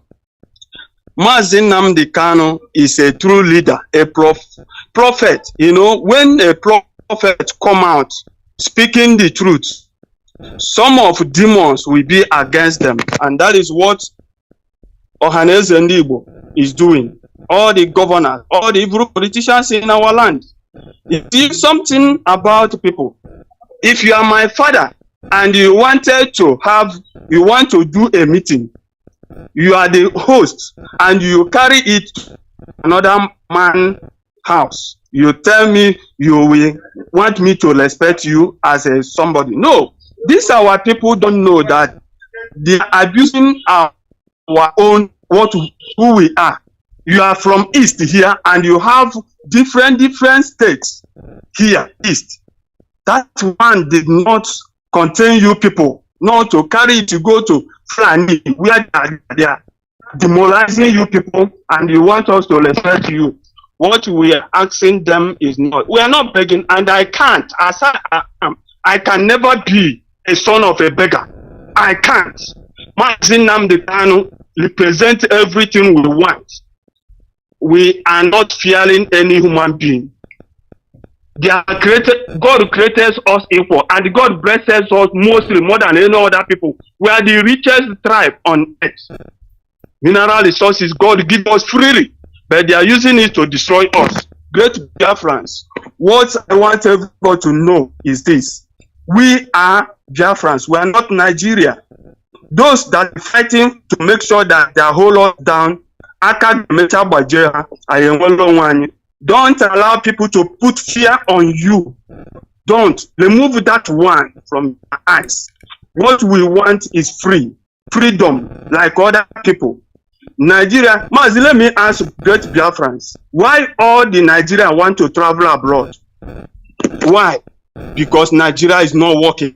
And you think that all of us travel, run away from this country, who will live here? The answer is no. And we are paying millions of naira to get paper visa to another people because they build their land very well. But nobody, only Fulani, is coming here freely, entering from bush to bush, entering Nigeria free. Nobody is buying Nigerian visa to come and live here because Nigeria is not working. Nigeria is evil.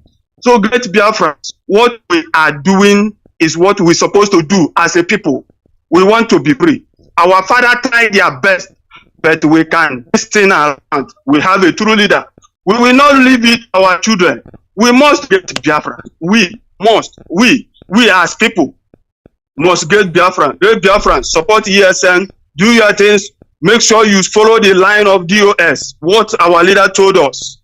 These people that moving around killing our people, they can never put fear on us. Don't allow, listen to little Biafra and get sense. Don't allow them to tell you that somebody will fight for you. No, nobody will fight. All of us can join hands and remove ourselves from this quagmire called Nigeria. Great Biafra, as we are moving forward, Mazi with us. Thank you, Mazi, for your good work. May Rohim continue blessing you for your good work. Mazi. All right, thank you so much. This is Radio Biafra. Still have to remind you that tomorrow, being Sunday, the 23rd day of July 2023, our first lady, our first Lolo Uchechi Okuchukwu Kanu, our biggest, our beautiful first lady, will be on air. So make sure that you tune in at 7 p.m. Biafra land time. 7 p.m. she'll be broadcasting on Radio Biafra. It's going to be a big day tomorrow. So please tune in, don't fail to tune in, because we want you to hear what she has to tell us. And honestly, what she has to tell us is something that I know that you will not regret listening to her. So tomorrow is the day that she's coming on air, definitely. And we all hope that you tune in and make sure that you join on. Do not hesitate. Radio Biafra will be on. You know, Radio Biafra is always on 247. Anytime you go in there will be something. So if you are tuning to Radio Biafra tomorrow, make sure that especially by the time our first lady will be on air, we need to hear from her. About Mazi Nnamdi Kanu, there people are writing now, beginning to ask questions. Why is he still there, and the rest of them? You know why he is there. It's just that you people are so cowards and so demented that you don't want to speak the truth. But you know something? If it happens to Mazi Nnamdi Kanu and nobody says anything, it's going to happen to Keke. Nobody says anything. Okafor will be a victim of that same thing. So there's no doubt about it. When it happens to one person, it's going to happen to everybody. Until we learn to wake up. Nnamdi Kanu is not doing what he's doing for Biafra. He's doing it just... Alright, let me oblige this. I wanted to just shut up. Let me take a call before I go. Caller, good morning. Tell us your name and where you're calling from. Yes, sir. Good morning, Dr. Iyke. Welcome to I'm quite excited to hear from our lady tomorrow, like 2 o'clock American time, Eastern time here, because there's so many things that are going on that we really need to know what they are. Yes. And, with the issue of this nonsense that is going on, people going to say, oh, hey, Biafra, waiting for somebody to respond. And our people, counter them, use counter tactics. Anybody that says that, people, everybody that they should have that person arrested. Yes. Take his phone away from him and see what he has in his phone and ask and find out who that person is working for. And if he's working for the zoo, take him to the backyard, something like that. Yes. Or beat the devil out of him. If once you do these things 1 or 2 times, or they don't see those people they send out to do these things, they will stop it. Yes. Because no same person will come in a bus full of people. You don't know who is pro-Biafra and who's not pro-Biafra. You don't know whether there's a military officer in Mufti, and then you open your mouth and say, "Oh, hey, Biafra." That person, whether he's an IPOB person, he doesn't have brain off his head. Yes. So, I mean, these tactics can be reversed. Anybody that says such a thing, you know, we know that he's an infiltrator or he's working for somebody else, and if they beat him up, seize his phone and smash his phone or whatever, or seize it, then this nonsense will stop. It's as simple as that. We don't need to really do much other than just counter, use their tactics to reverse it against them. Whoever that says this is an enemy, since everybody knows that, and anybody who is hoping for any politician to support what we're doing, that person don't understand what's going on. Any politician who swears an oath with Nigerian government is never going to work for you. Not overtly, but covertly he can work for you. That's why we're asking them. You don't need to come to the public and mention and support us by making broadcasts. It doesn't make sense. You can covertly support this movement if you believe, truly believe. So there's no excuse for any politician who will say, "I'm under oath to protect. I'm working to protect the constitution of the Nigerian government." You're under oath to protect the constitution, but people do things covertly. You can go and support this movement if you truly believe. That's what the other tribe is doing. That's what they're doing. You have people like the former Erufai in Kaduna going to pay bandits. They are the ones. Do you think that all these criminal activities going on in the north is not being sponsored by northern politicians? They are the ones who are sponsoring it. Yes. So what prevents you from sponsoring what you know will help your people to free themselves from this bondage? Covertly, undercover. So nobody, any politician who is not doing that covertly is an enemy. It's as simple as one Nigeria. They don't want Biafra to come. That's right. Because they're the ones benefiting. So I don't want to be talking about, coming to talking about politicians not doing that. They swear not. They cannot come openly and mention Biafra. It's felony. The person will go to jail. They will try him and he go to jail. It's a violation of the Nigerian law. They set up, they banned the use of that word Biafra. They banned it. There's no doubt about it. When the war ended, they banned it and nobody should agitate for Biafra and Biafra should not come again. They did that. They did it, but we don't believe in that. We are asking for a referendum. People should keep their eyes on referendum, self-determination. That's what we are asking for. When we get that self-determination, every component part of this eastern region, if they chose that our name will still remain Biafra, we go with it. If there's an opposition, we do referendum in Biafra land as well. Those who want to keep Biafra and those who do not want to keep Biafra. This is democracy. That's how it works. First and foremost is referendum. When we grant a referendum to separate from this zoo, then now within ourselves that are Biafra, anybody that wants to break out, they can say all these things. They can go. See what arrangement we can use. We're not going to muzzle anybody up.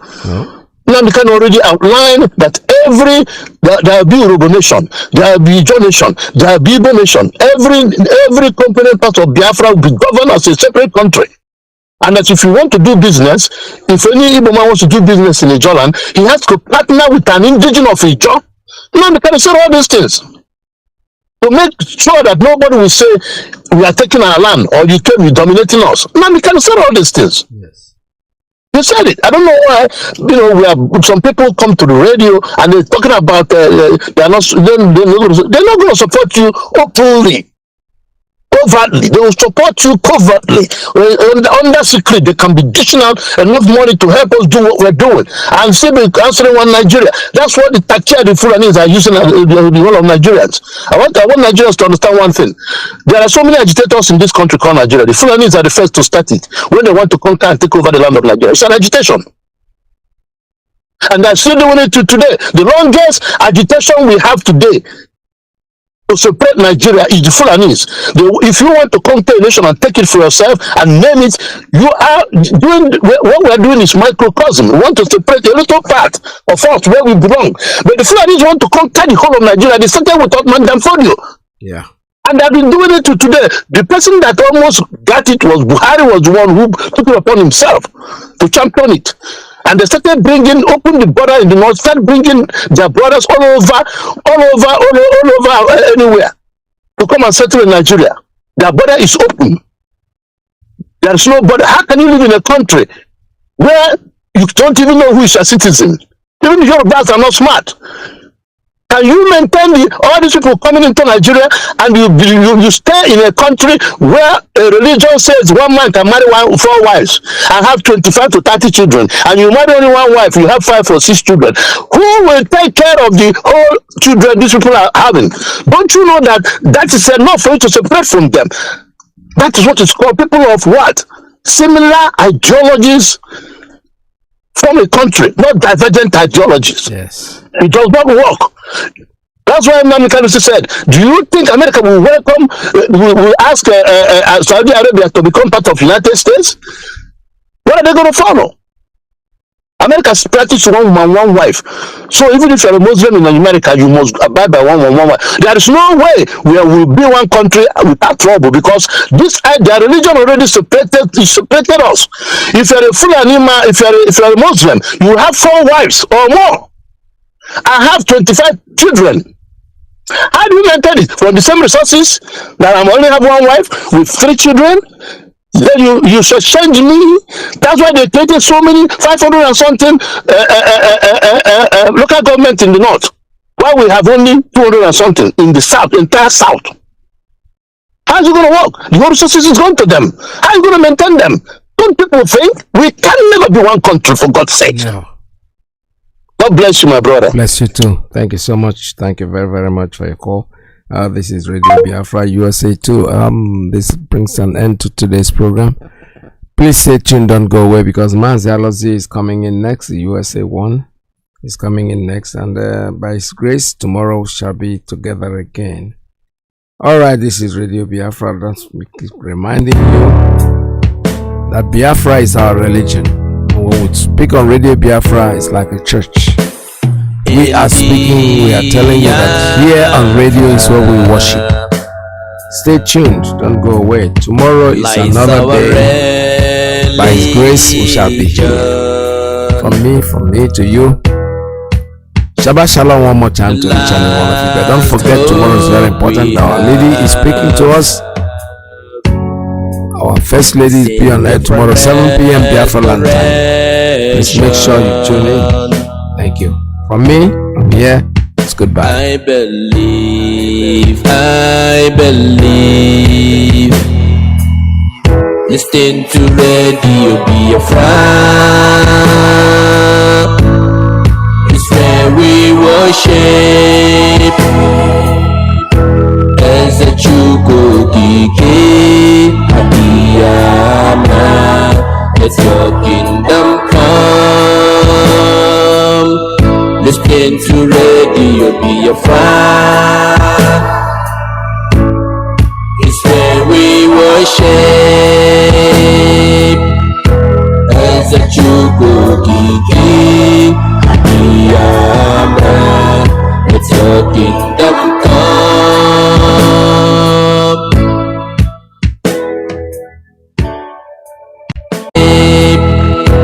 As a chuko kiki abiyama. Let your kingdom come.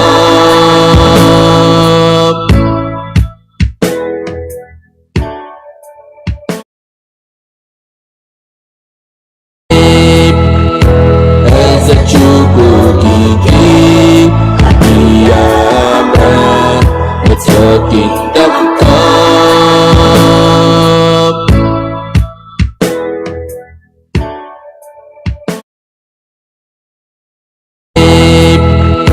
As a chuko kiki abiyama.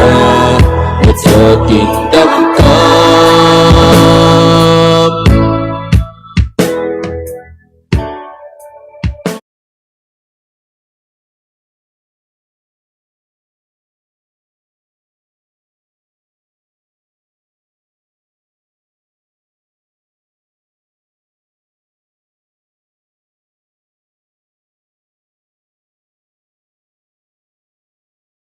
As a chuko kiki abiyama. Let your kingdom come.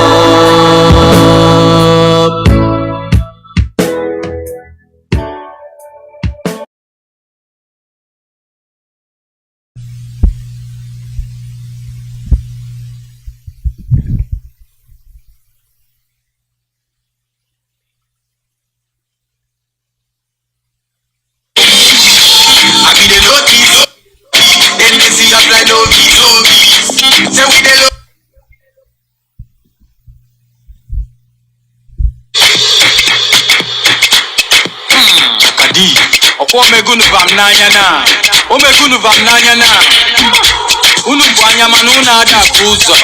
Unu nwelu ntị manuna ada anu ife. Na chali anya nefa.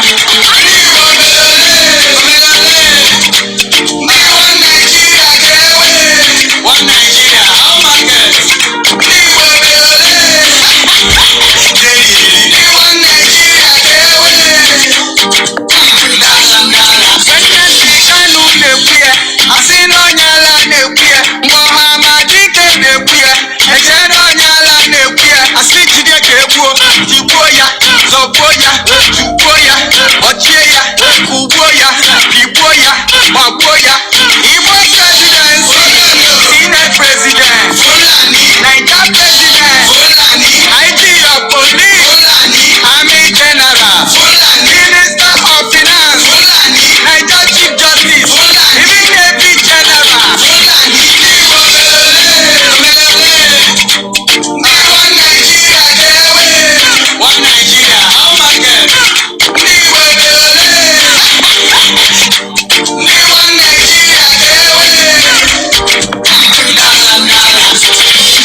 Say we the low key, don't mean say Biafrans in no fees. Keep out to Igbo land, train station Igbo land, Igbo pass the back.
Greetings to our listeners. This is Radio Biafra USA.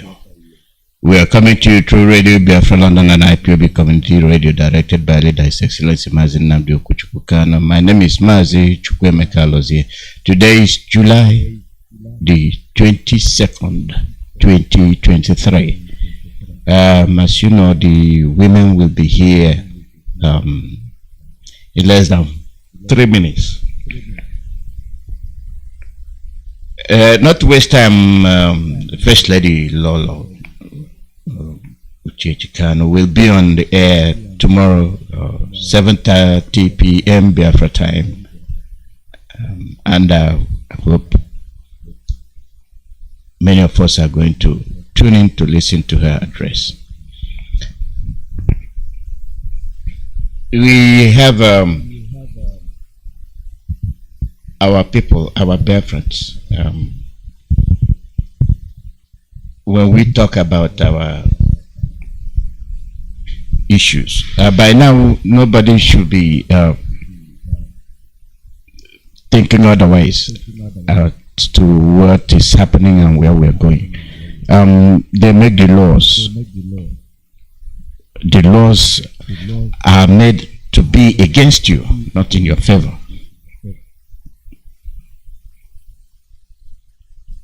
And we have all the politicians and the elected officials. They are politicians, so no matter the grade they belong to, they're all the same, because they go from one stage to the other.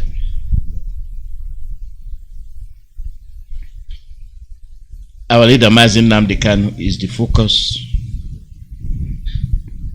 Is the one we're focusing on.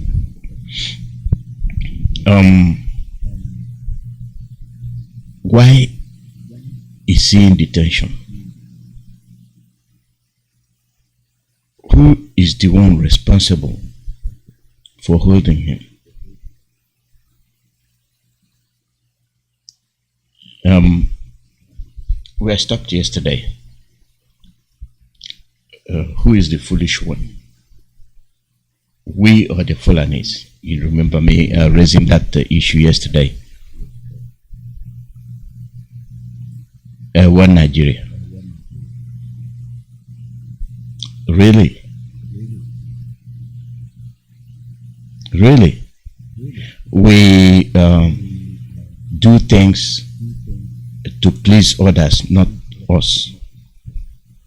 The Easterners do things to please other regions, not us. Other regions do things to please themselves and displease us, and we accept. You see how pointed out from us to Mazi Nnamdi Kanu to the way we are being treated. Mazi Nnamdi Kanu surfaces in the middle, linking the past and the present. And for the fact that he's enlightening us, he knows. And the flame is still burning. That's why they're holding him, for telling us the truth. You see, anybody that tells the truth is arrested. That means this is a country built on false foundation. It's built on lies, where you are never meant to tell the truth and nothing but the truth. If you tell the truth and nothing but the truth, you are an offender. That is why they are holding Mazi Nnamdi Kanu. And who are those holding him? It's those that are not in favor of you being somebody that will be resourceful. I've seen many people complain recently about the price of spirit.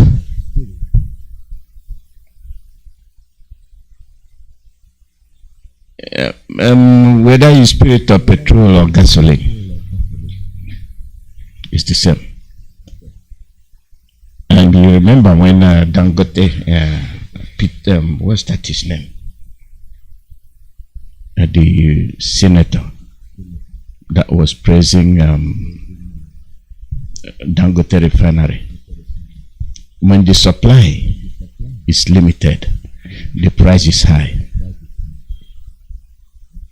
And if production have not completed the cycle by reaching the final consumer, the product is not complete. So we don't have a product. Monopolizing the supply of gasoline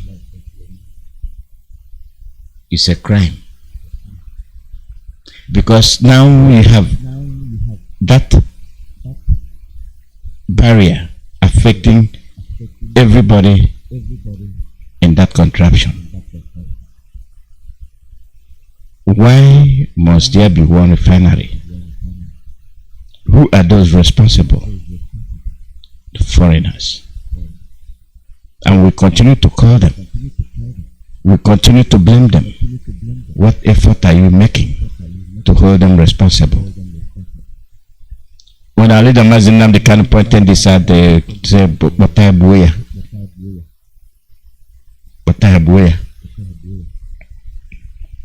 Now it's dawning on us.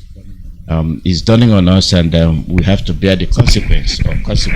Our ladies are here. I will hand over to them and I welcome them. Good morning, Mazi Alozie. Good morning from here.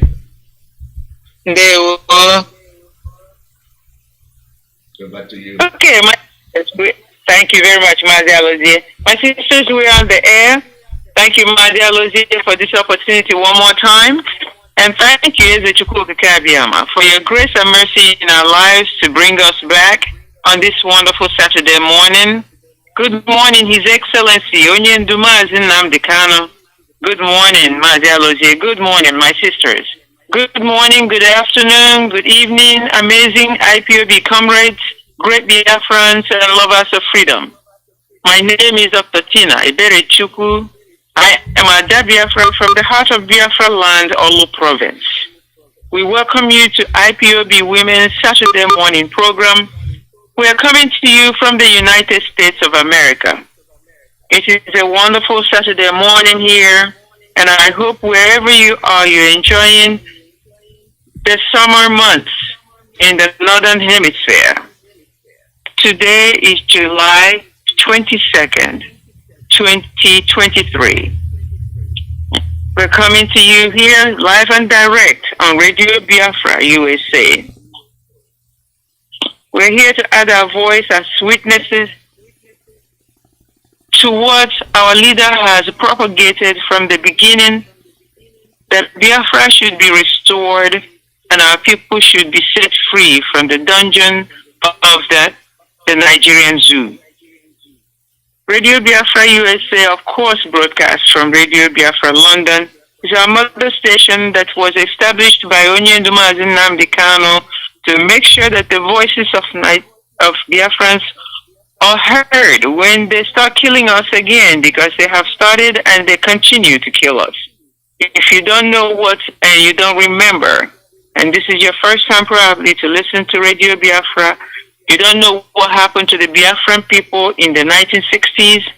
Between 1967 and 1970, they massacred us. It actually started 1964, 65, 66. They killed us in numbers, in millions. They starved our children to death, and we had no way to tell the rest of the world. So Mazi Nnamdi Kanu came and said there has to be a way to tell the rest of the world what our plight has been in the zoo called Nigeria. So that's why he established this radio platform. We're happy to be one of the people who can come on this great, wonderful platform and add our voice to thank him and to make sure to continue to educate our people and add our voice, encouraging our people to stand firm, because Biafra must be restored and Biafra nation must be free. Great Biafrans, we support our head of Directorate of State, Mazi Iyke Mazi, We also support members of DOS who govern this body called IPOB with him. We support our legal team, who are our ears and eyes and hands, who reach our onions in the DSS dungeon. Please do not listen to naysayers. If somebody tells you what Biafra, it will not come. Tell him that they're dreaming, because Biafra will come. We thank our radio hosts, of course, Mazi Iyke Peters, who just finished the program. We thank Mazi Jonathan, Mazi Wachineke, Mazi Obilo, Mazi Sochima. They want Chineke for coming on Radio Biafra and keeping us informed. We also thank the media warriors. Please, media warriors, stay focused, continue to do what you're doing. We're waiting for the fulfillment of the last prophecy that Biafra will be restored, that one day we'll go to sleep in Nigeria and wake up in Biafra.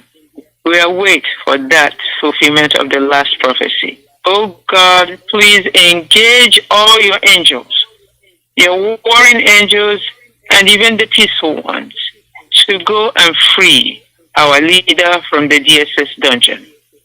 My sisters, it is time for you to introduce yourselves so that we can begin our program this morning. Sister Kanu, please introduce yourself. Yes, Dr. Berechukwu, thank you so very much. This is another day. Thank you, Mazi Alozie, for this opportunity again. We will never stop thanking you, because you are doing a great job to the Biafran people. We appreciate you, Mazi Alozie. I greet you, my sisters, and I extend my greeting this afternoon. Good afternoon to our leader, Nnamdi Kanu, Iyke one of Biafra. We appreciate you for the suffering and torturing we are going through for your people, because you love your people so dearly, more than your own self. We appreciate you, Onyendu. You have given us a wonderful example that each of us supposed to follow, supposed to imitate you. Example you have given to us. We thank you, Iyke one of Biafra. You are really a true leader. To you, great Biafrans worldwide, wherever you are destined from, I greet you according to your time zone.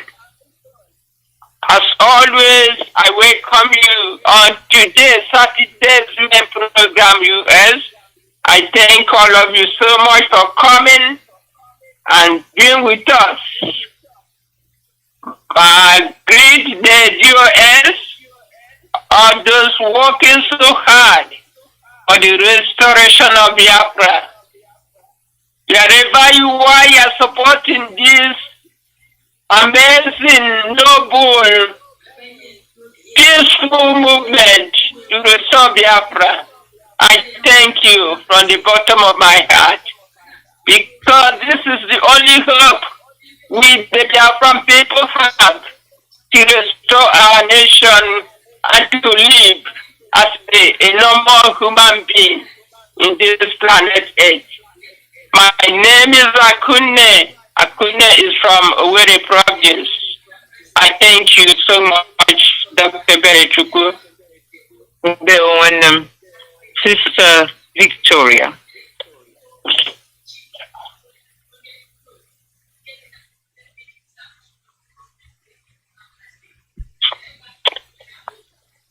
We will continue with the prayer until Sister Victoria is available. Sister Kanu, can you please lead us in prayer? Yes, I can do that. Almighty and ever-living God, Father in heaven, we thank you, we praise you, we adore you. We thank you for the gift of life. Father, we thank you for your protection. the protection of your children. You see what we are going through in that part of the world. Your mighty Father, you who called your son, Mazi Nnamdi Kanu, you who called the leader of the indigenous people of Biafra to this very difficult assignment, I ask you today and always to protect him, to give him strength, to guide him in every moment of his life. Give him a good life and release him from the hands of evil-minded. Only you, Chukwuka Biama, Father in heaven, that can do this to us. Only you, Father, we have no other trust than to you, Chukwuka Biama, you who called Mazi Nnamdi Kanu to this assignment, that only you will release him from jail. Today I'm praying for the family that Mazi Nnamdi Kanu left behind, especially the wife and the 2 kids. Chukwuka Biama, continue to bless them. I know you are doing that. Continue to bless them. The wife and these little 2 kids, that these kids may grow in wisdom and knowledge as their father. This is my prayer every day for these kids. Because they have suffered. Guide them. Give them the strength they need.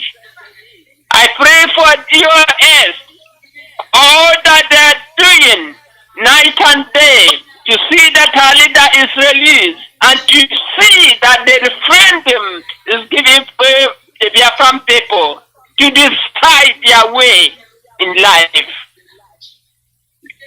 Chukwuka Biama, continue to guide them, give them the strength, give them the knowledge, give them the wisdom to continue maintaining this amazing, this wonderful, peaceful organization to restore Biafra.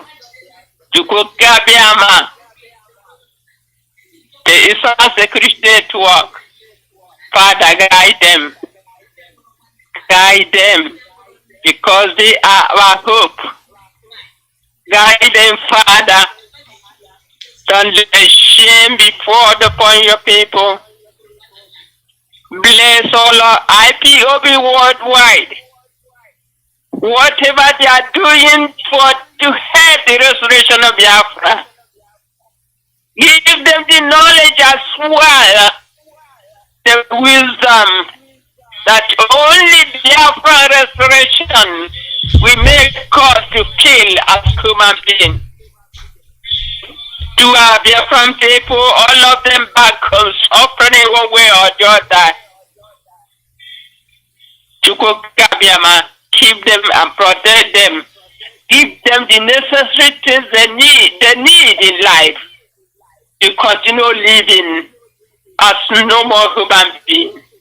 All this I ask in your holy name forever and ever.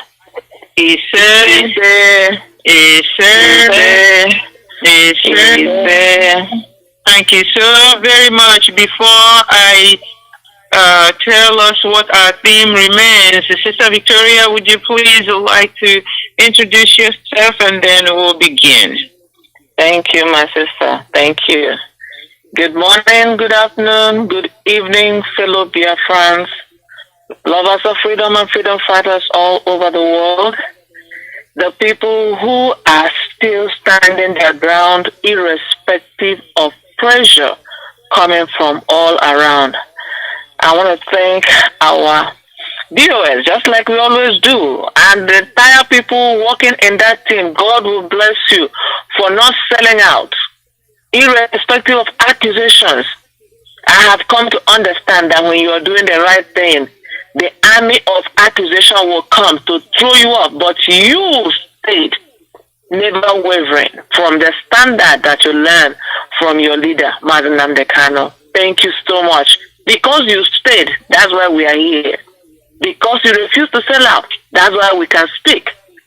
Thank you. It means that you learned very well from your teacher, Mazi Nnamdi, and you obey our God for the restoration of Biafra. Thank you, my powerful, for all your wonderful press release. Thank you, our erudite lawyers, Ozekome, and the group. Thank you, ESN. Even though the evil nation continues to create their evil, perform their evil, call ESN, you maintain your ground. This is not the finger of man. This is the finger of God. Whoever you are that continue to forsake everything for Biafra restoration, it will surely come in our time. And we say thank you. Thank you, fellow Biafrans and all other freedom fighters in your own little or big ways. You will be remembered. We are here this morning to continue to add our voice to what is being said, to the victory that God is giving to Biafrans. We know that it is coming. It cannot be stopped. Nobody can stop the hand of God because we know He has started His work. He started it from the time He called Mazi Nnamdi. In our time, He will perfect it. So I encourage everybody to be peaceful. We add our voice this morning. May God open our mouth that will speak according to His direction. And may your ears and your heart be open that you may understand and that all of us may act together accordingly until Biafra comes. My name is Victoria. Abamwafongwa. Ndewono. Mwafongwa. We are very happy to have you this morning as well. My sisters, our theme remains that Mazi Nnamdi unconditional and immediate release must be secured to save his life. And of course, we want Biafra referendum immediately after. We're trying to save the life of our leader, and that's why we must continue to call for his immediate unconditional release. Let's begin with our first topic this morning. Our first topic is Onyendu won again to secure an injunction to allow him to see his physicians. And this just happened this week. When will Nigeria start to know that the deck has now been stacked up against them? That there is no going back, that Onyendu continues to win, that IPOB continues to progress, that IPOB continues to defeat them in their own courts? Like Mazi Madabuchi says, this is not Benin Republic court. This is not United States of America court. This is not in London. This is in Abuja Zoo, Nigeria. We continue to defeat them. When will they know that they have been defeated and let a free man go? Mother Kunle, please start us off this morning. Yes, Dr. Virachku, thank you so much again for this opportunity. You know, first of all, my thanks goes to our legal team, especially Barrister Mikey Ezekobo and Barrister Ejiofor.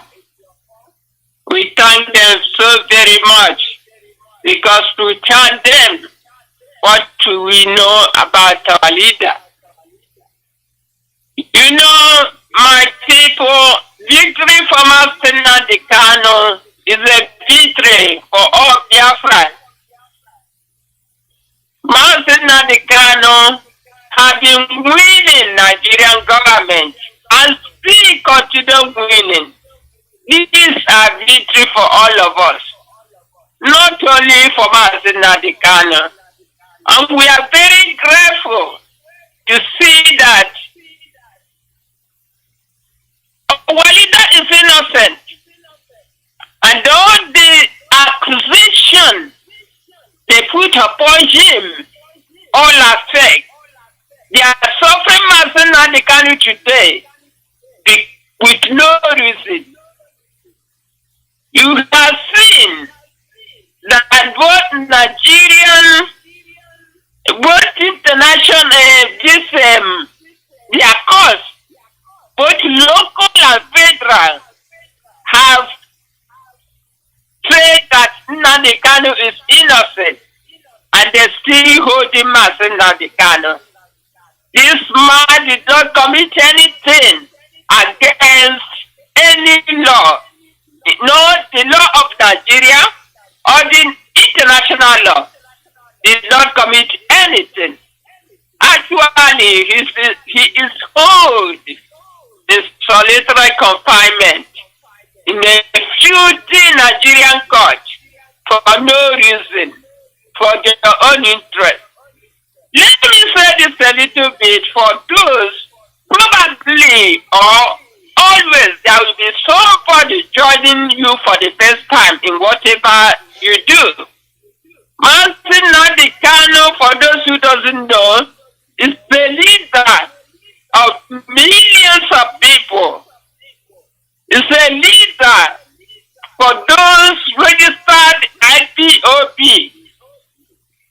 Our leader traveled to Kenya in 2021 June. Mazi Nnamdi Kanu was kidnapped in Kenya against his own will and returned to Nigeria. Since then, Mazi Nnamdi Kanu is being tortured, is being held in solitary confinement. You know, they are being caught. The local in Abuja, the local court have told Nigerian government and those responsible to release Mazi Nnamdi Kanu, and they're still holding him today. This happened 2 days ago in Nigerian court as well, where the judge Peter Nyako told them to grant Mazi Nnamdi Kanu the access. He has to have his own doctors of his choice. That's what Mazi Nnamdi Kanu needs. And that any procedure that Mazi Nnamdi Kanu will do after their premises, those doctors will be there. And this is the same judge told the DSS that for Mazi Nnamdi Kanu to have access to all his medical records,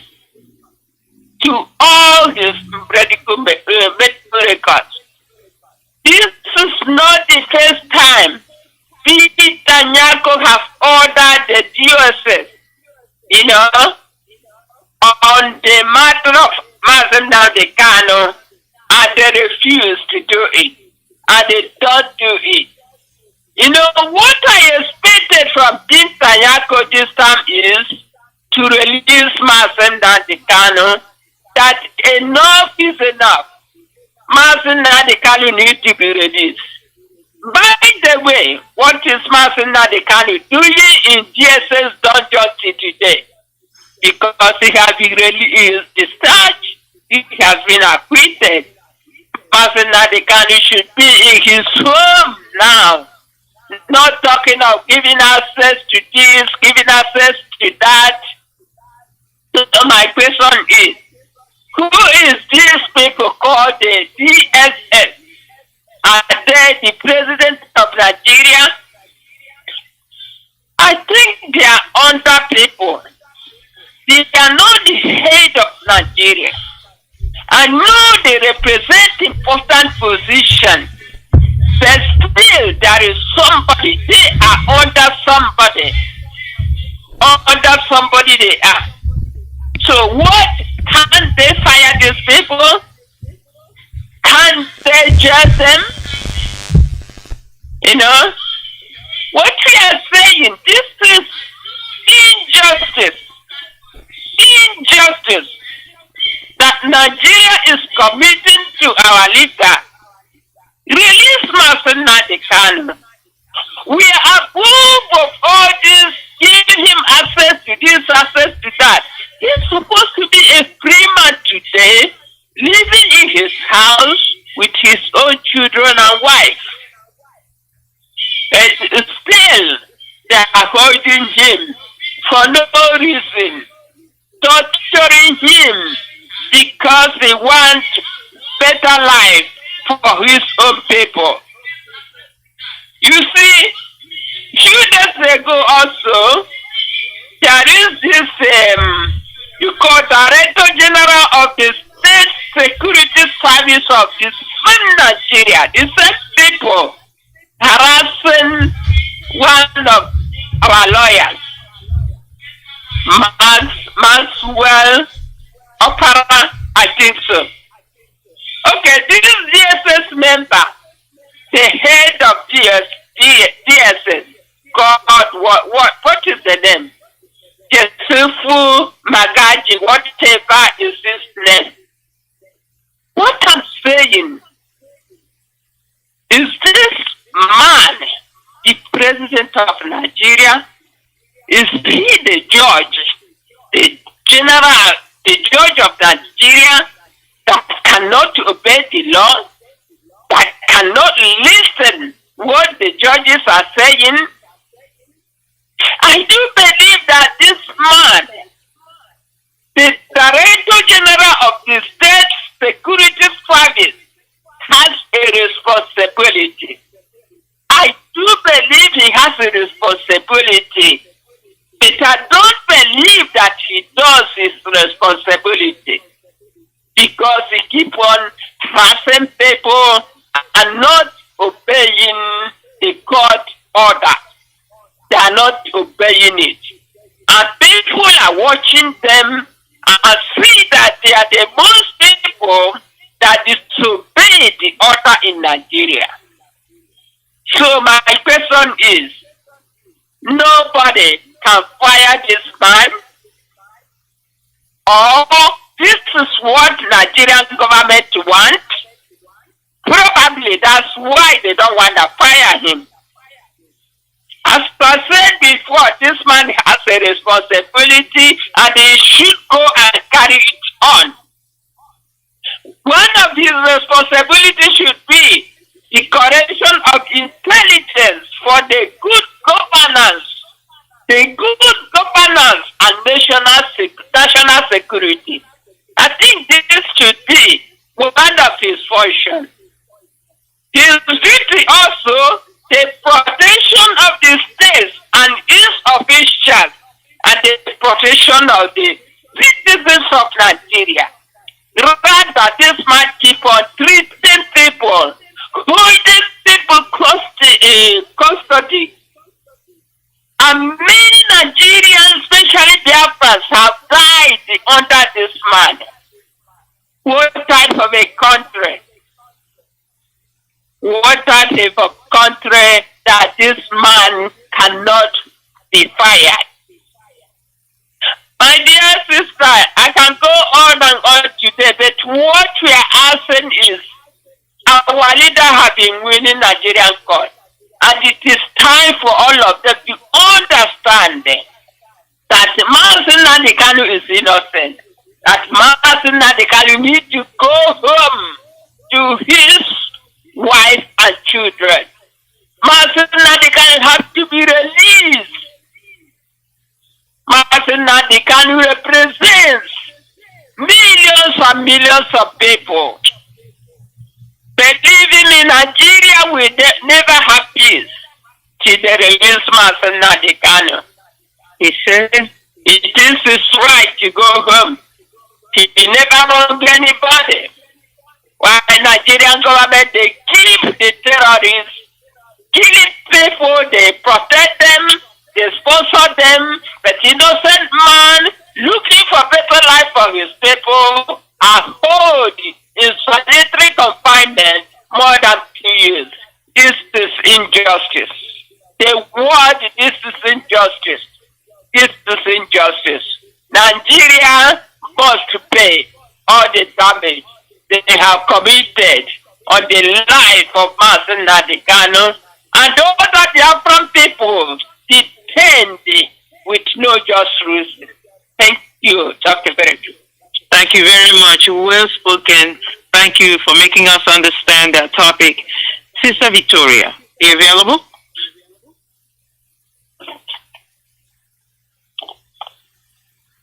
have this to add. Yes, my sister, I'm available. Go ahead. All right. Our sister had done justice to this, but all I want to say is we are just reminding them of what our leader, Mazi Nnamdi Kanu, has already said. He said that zoo is fallen, and the zoo indeed must fall. There is no going back about it. Mazi Nnamdi Kanu was renditioned back to Nigeria, and ever since then, Nigeria has known no peace. Even all their political governments are doing is just looting and looting and looting. And nobody is thinking about the freedom of the people. Mazi Nnamdi Kanu has been renditioned for a long time now. Is there any reason to still hold him? There is no single reason to hold Mazi Nnamdi Kanu under captivity. Our sister couldn't say something when she was talking now. She said, who is this DSS? I know they call them SSS and they are not DSS. Who are they? Under which government are they operating from? Under whose directive? You see, I come to understand that there is a government under a government under a government in that zoo. People don't have their own government. The rest of the people in the north have a different government. Now the Nigerian government has a government. Under them there is this DSS that has a government, because whatever the Nigerian law says, DSS counters, and nobody holds them responsible. Nobody holds them accountable. What does that mean? Is that a country? Mazi Nnamdi Kanu has given them all the prophecy. And all that it takes for them to understand that the time has come for somebody holding what belongs to somebody else to put it down, because they cannot keep it. They have done all that they can do to keep Biafra down. But Biafra is still marching on. We are tired of seeing our leaders suffering. They don't have a single reason. Okay, call it political reason. Okay, call it financial reason. Just give it a name why he is being held against his will. And all these days, I tell you the truth, Mazi Nnamdi Kanu, if he is a regular man, should have been dead under the DSS dungeon. He should have been dead with the treatment he's given, drawing his blood, giving him evil food, taking his eyeglasses, his Bible, everything that can make him a human, took it away, and he is still alive. Is it not time for these people to understand that he is not acting under a human direction, but there is a directive from above holding him? And now look at this judgment. They've been preventing him from seeing his doctor. Now he's not only going to see his doctor, but all the labs and whatever they have been doing to him, he's supposed to have the paper. But I still don't trust that evil government. Some things away. But no matter how much they take it away, something will surely come out of it. Is it not victory? Victory. Mazi Nnamdi Kanu say, I am going to fight for you from the front line. He is in the front line fighting. Mazi Nnamdi Kanu is in the front line fighting, not only for his own freedom. If it's for his freedom, the brown envelope would have been enough. The oil well would have been enough. All the gift they want to give him would have been enough. But he is in the front line fighting for Biafra. And all of us must have respect for this man that God has given to us. Is it because he is there, no wavering, not changing his tongue or his mind? There are many Biafrans who have been on the fence that are now falling in line. He said, go and throw your vote in and come back so we continue with the struggle. Man, that is a prophet talking. And now nobody is challenging his prophecies, because we are seeing it before our very eyes. Mazi Nnamdi Kanu will surely come out. That is our hope. That is our desire. That is the reason that many of us live today. Many Biafrans are living for the day that Mazi Nnamdi Kanu will come out of that dungeon. And we are living for the day that Biafran flag will raise. We are human, and we should be able to have the right to live our lives. We cannot be held under slavery for over 100 years in that contraction and going, and somebody is still holding us down. Mazi Nnamdi Kanu, we are grateful. You have suffered. Like you said, you did not count your father, you did not count your mother, your young children are growing without you, your wife is just alone, walking alongside you. Thank you so much. What else can anybody give that you have not given? You have given everything for Biafra. and God will surely honor all your effort.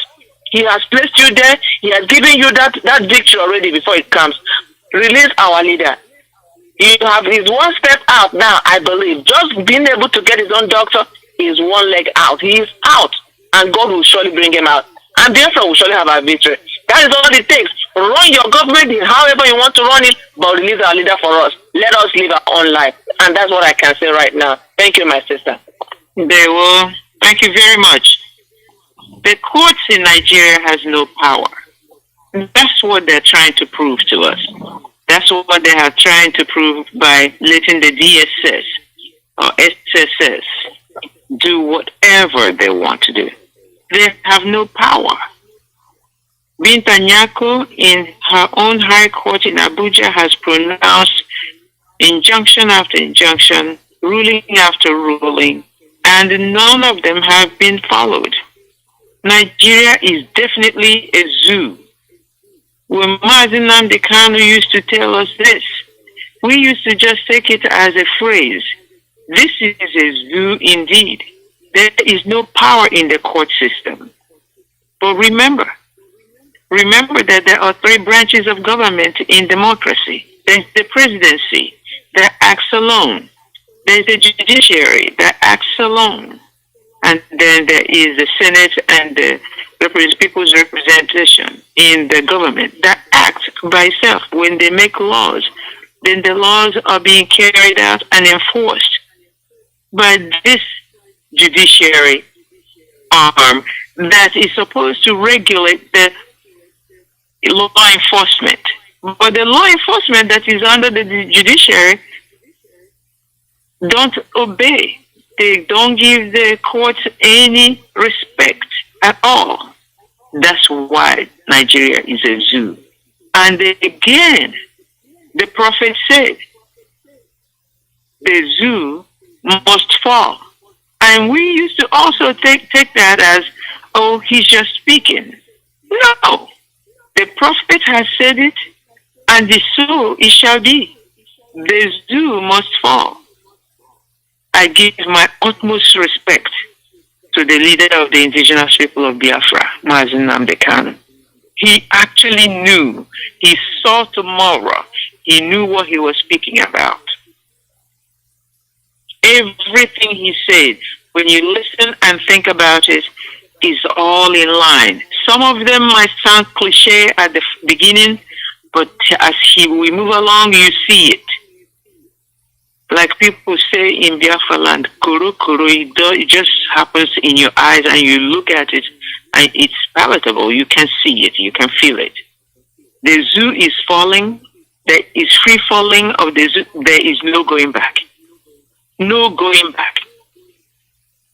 Today, the Naira is worth 840 Naira to $1.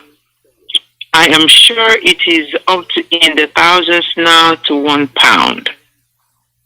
The zoo must fall. My sisters, let's go on to the next topic. And that next topic is Great Biafrans. Let's take a few minutes just to differentiate a little bit. Let's make sure that we all understand, because there is so much going on and swirling on in the zoo and in the media about Biafra and what is taking place. There is a difference between freedom fighting and criminality. Let's make sure that we understand what the difference is, because what is going on that we are all be crying every day now is criminality in the zoo and in, of course, in Biafra land. So,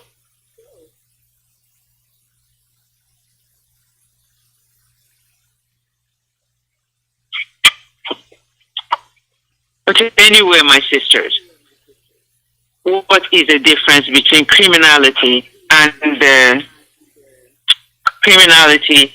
freedom fighting? Sister Victoria? Yes, my sister. That's it. That in fact, Dr. Tina, thank you for that question. That is an important question that anybody in that zoo contraction should begin to ask themselves, because the Nigerian government and all their cohorts are working together to merge freedom fighting and the criminality together. These are separate things. I was listening to one of the songs, of one of the reggae musicians. I think either Jimmy Cliff or something. And he says, everybody's crying for crime. Crime. Who are the criminals? Who are the criminals? The criminal is Nigerian government, who is bringing all the Fulani people inside the country, who is bringing gunmen inside the country, who is arming herdsmen with guns to go and kill people, who is arming in the name of religion to go and take other people's communities, chase them out, put them in IDT camp, and then when the people are fighting for food to eat, you call them criminal. But in terms of Biafra, Biafra is a nation that existed before Nigeria. Nigeria is nothing but a British company. British put it together, make sure that he put everybody to fight while they are taking away our resources. I was listening to Radio Biafra this morning, and they were talking about Biafra having the largest economy in the whole world. I mean, it's not in Africa, in the world, largest economy. And Britain was like, how can we allow the black man to ever go that far? And for that reason, he decided to bump everybody together. And now, Biafrans are fighting for freedom because they are tied hand and foot. And it's not just being tied hand and foot, Biafrans are being slapped. Left, right, center, front, and back. And they are asking you, please let us go. It cannot be the same thing with Fulani herdsmen, with Al-Shabaab, with Nigerian government, with the politicians who are going up and down, carrying guns and killing innocent people. That is criminality. Let me go. Let me be in my own country. The forced marriage is no longer working. That is freedom fighting. You are not keeping quiet. What did Nnamdi Kanu do? He spoke on the radio. He spoke on the radio. He talked to the people. He brings senses back into them. That is freedom. You are trying to free your people's mind. Because when the mind is free, the body will be free. He's trying to make them understand some things that they were trying to throw away. But Nnamdi Kanu will speak. And whatever he said, the people obeys because he is speaking according to their need. But anybody who speaks and use gun and use force to enforce it, it is criminality. When you are taking what does not belong to you by force, when you are inducing people or buying them over by money to do the wrong thing, that is criminality. Nobody in Biafra will say Nnamdi Kanu paid them a dime for them to join the Biafra force.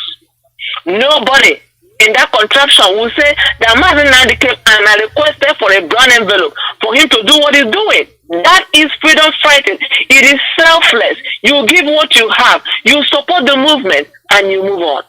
But all those, starting from the government of the zoo, sponsored by the British government, till all their riffraffs that are running up and down, those who are causing to sit at home, those who are carrying guns to go and kill people in their homes, those Fulani, they call themselves military, that don't fight at the borders of the nation. They are fighting inside a nation that they call one. That is criminality. You are doing it, you go and kill people and you call them, they are not responding. The Nigerian government has sponsored criminality in every level in that country. Now tell me, how come that DSS is a different government? The North has a different government. Fulani Caliphate has a different government. And each and every one of these countries inside one Nigeria are able to enforce their laws and nobody says a word. But when Biafra say, I want to go, you begin to criminalize them. You are talking about criminal. You are talking about crimes. Who are the criminals? You, Nigerian government, and everybody have accepted your brown envelope, and all your politicians who have believed in using force to take over what belongs to people, and all the people who are working under your directives, either the people you bought over with money, they are practicing criminality. Biafrans has been killed. Mazi Iyke Mazi is our leader. He has never handled gun before. He has never killed anybody, but he is talking about freedom. That is freedom fighting. We are struggling. You're holding somebody on the ground. The person you hold on the ground says, let me go. That is not criminality. The person is asking for freedom. And that is what Biafrans are asking for. Biafra has no identity with criminality. Biafra has no plan to join you in your criminality. All we are asking for is free Biafrans. Give us referendum. Let us go our separate ways. The first marriage, it did not work. Since 2014, it has been over. The first marriage is over. We can no longer work. We are asking to be free. It's not just Nnamdi Kanu, but everyone that see themselves as Biafra, they want to go. And that's what we are talking about. All criminality is from Nigeria and all the people that work with Nigeria.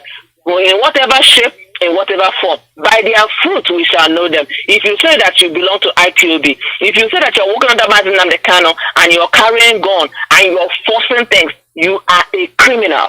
You don't belong to the freedom fighting. And we have to have our eyes on all those people. Thank you, my sister. Thank you very much. Sister Kanu, please, what is freedom fighting and how does it differ from criminality?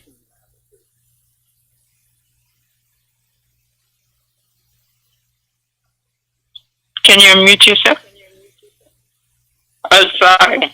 Yeah, Dr. Berechuku. Yes, I believe that this question came out because of what is happening in Biafra land today. And I cannot say anything on this without mentioning the name of Mazi Nnamdi Kanu, the leader of indigenous people of Biafra, whom Nigerian government is held against his will today in solitary confinement in Abuja. Our leader Mazi Nnamdi Kanu sees the injustice from Nigerian government against the Biafran people. That's when this innocent man called Mazi Nnamdi Kanu came out and asked for the structuring of Nigeria so that he can benefit everybody, all ethnic groups in Nigeria, also the Biafran people. What happened? They refused. They condemned his demise and refused to put him on the table for dialogue. Today, Mazi Nnamdi Kanu came out to agitate for Biafran people. Here comes the bad of IPOB. With their leader Mazi Nnamdi Kanu, nothing but to restore Biafra, to give freedom to the Biafran people. Today, what is going on? Because they have held our leader in custody. And for this reason, certain elements of Nigerian government, they tried to dismantle the noble movement our leader formed. They couldn't. Today, because our leader is in jail, they are doing all sorts of things in Biafra land in the name of the innocent man who wants to liberate them from slavery.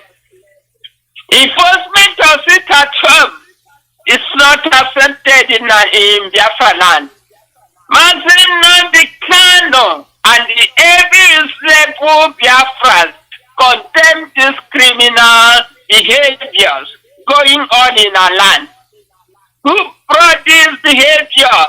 The Nigerian government, the Eastern region politicians, and certain elements living abroad. They have brought kidnapping, They have brought killings and attacks of the Biafran people and their properties. This destruction of activities go on in the name of freedom fighting. This is not what we are doing. Our leader, Mazi Kanu, never accepted, never tolerate any atom of criminality. Our leader never tolerated. And today, they are using the name of freedom fighting, are using the name of Mazi Kanu and the IPOB to commit mayhem in our land. This is only to blackmail and destroy Mazi Kanu and the movement to restore Biafra. But some of the people doing this are those our leaders trying to liberate. This is one point in ten. Our leader needs freedom for everybody, not for a certain people of Israel region. Our leader needs freedom for everybody. But today, what's going on? Blackmail everywhere. The name of Mazi Kanu, the name of IPOB, using it to kill our people, to destroy their properties, and IPOB. This is not what Mazi Kanu called IPOB for. We are doing different job. We have a mission to restore Biafra, not a mission of criminality. Now let me go, let me just say, little different about it. Freedom fighting is the right of all human beings. Freedom, is the right of any human being in this planet Earth. And this freedom allows you and me to pursue happiness. It allows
you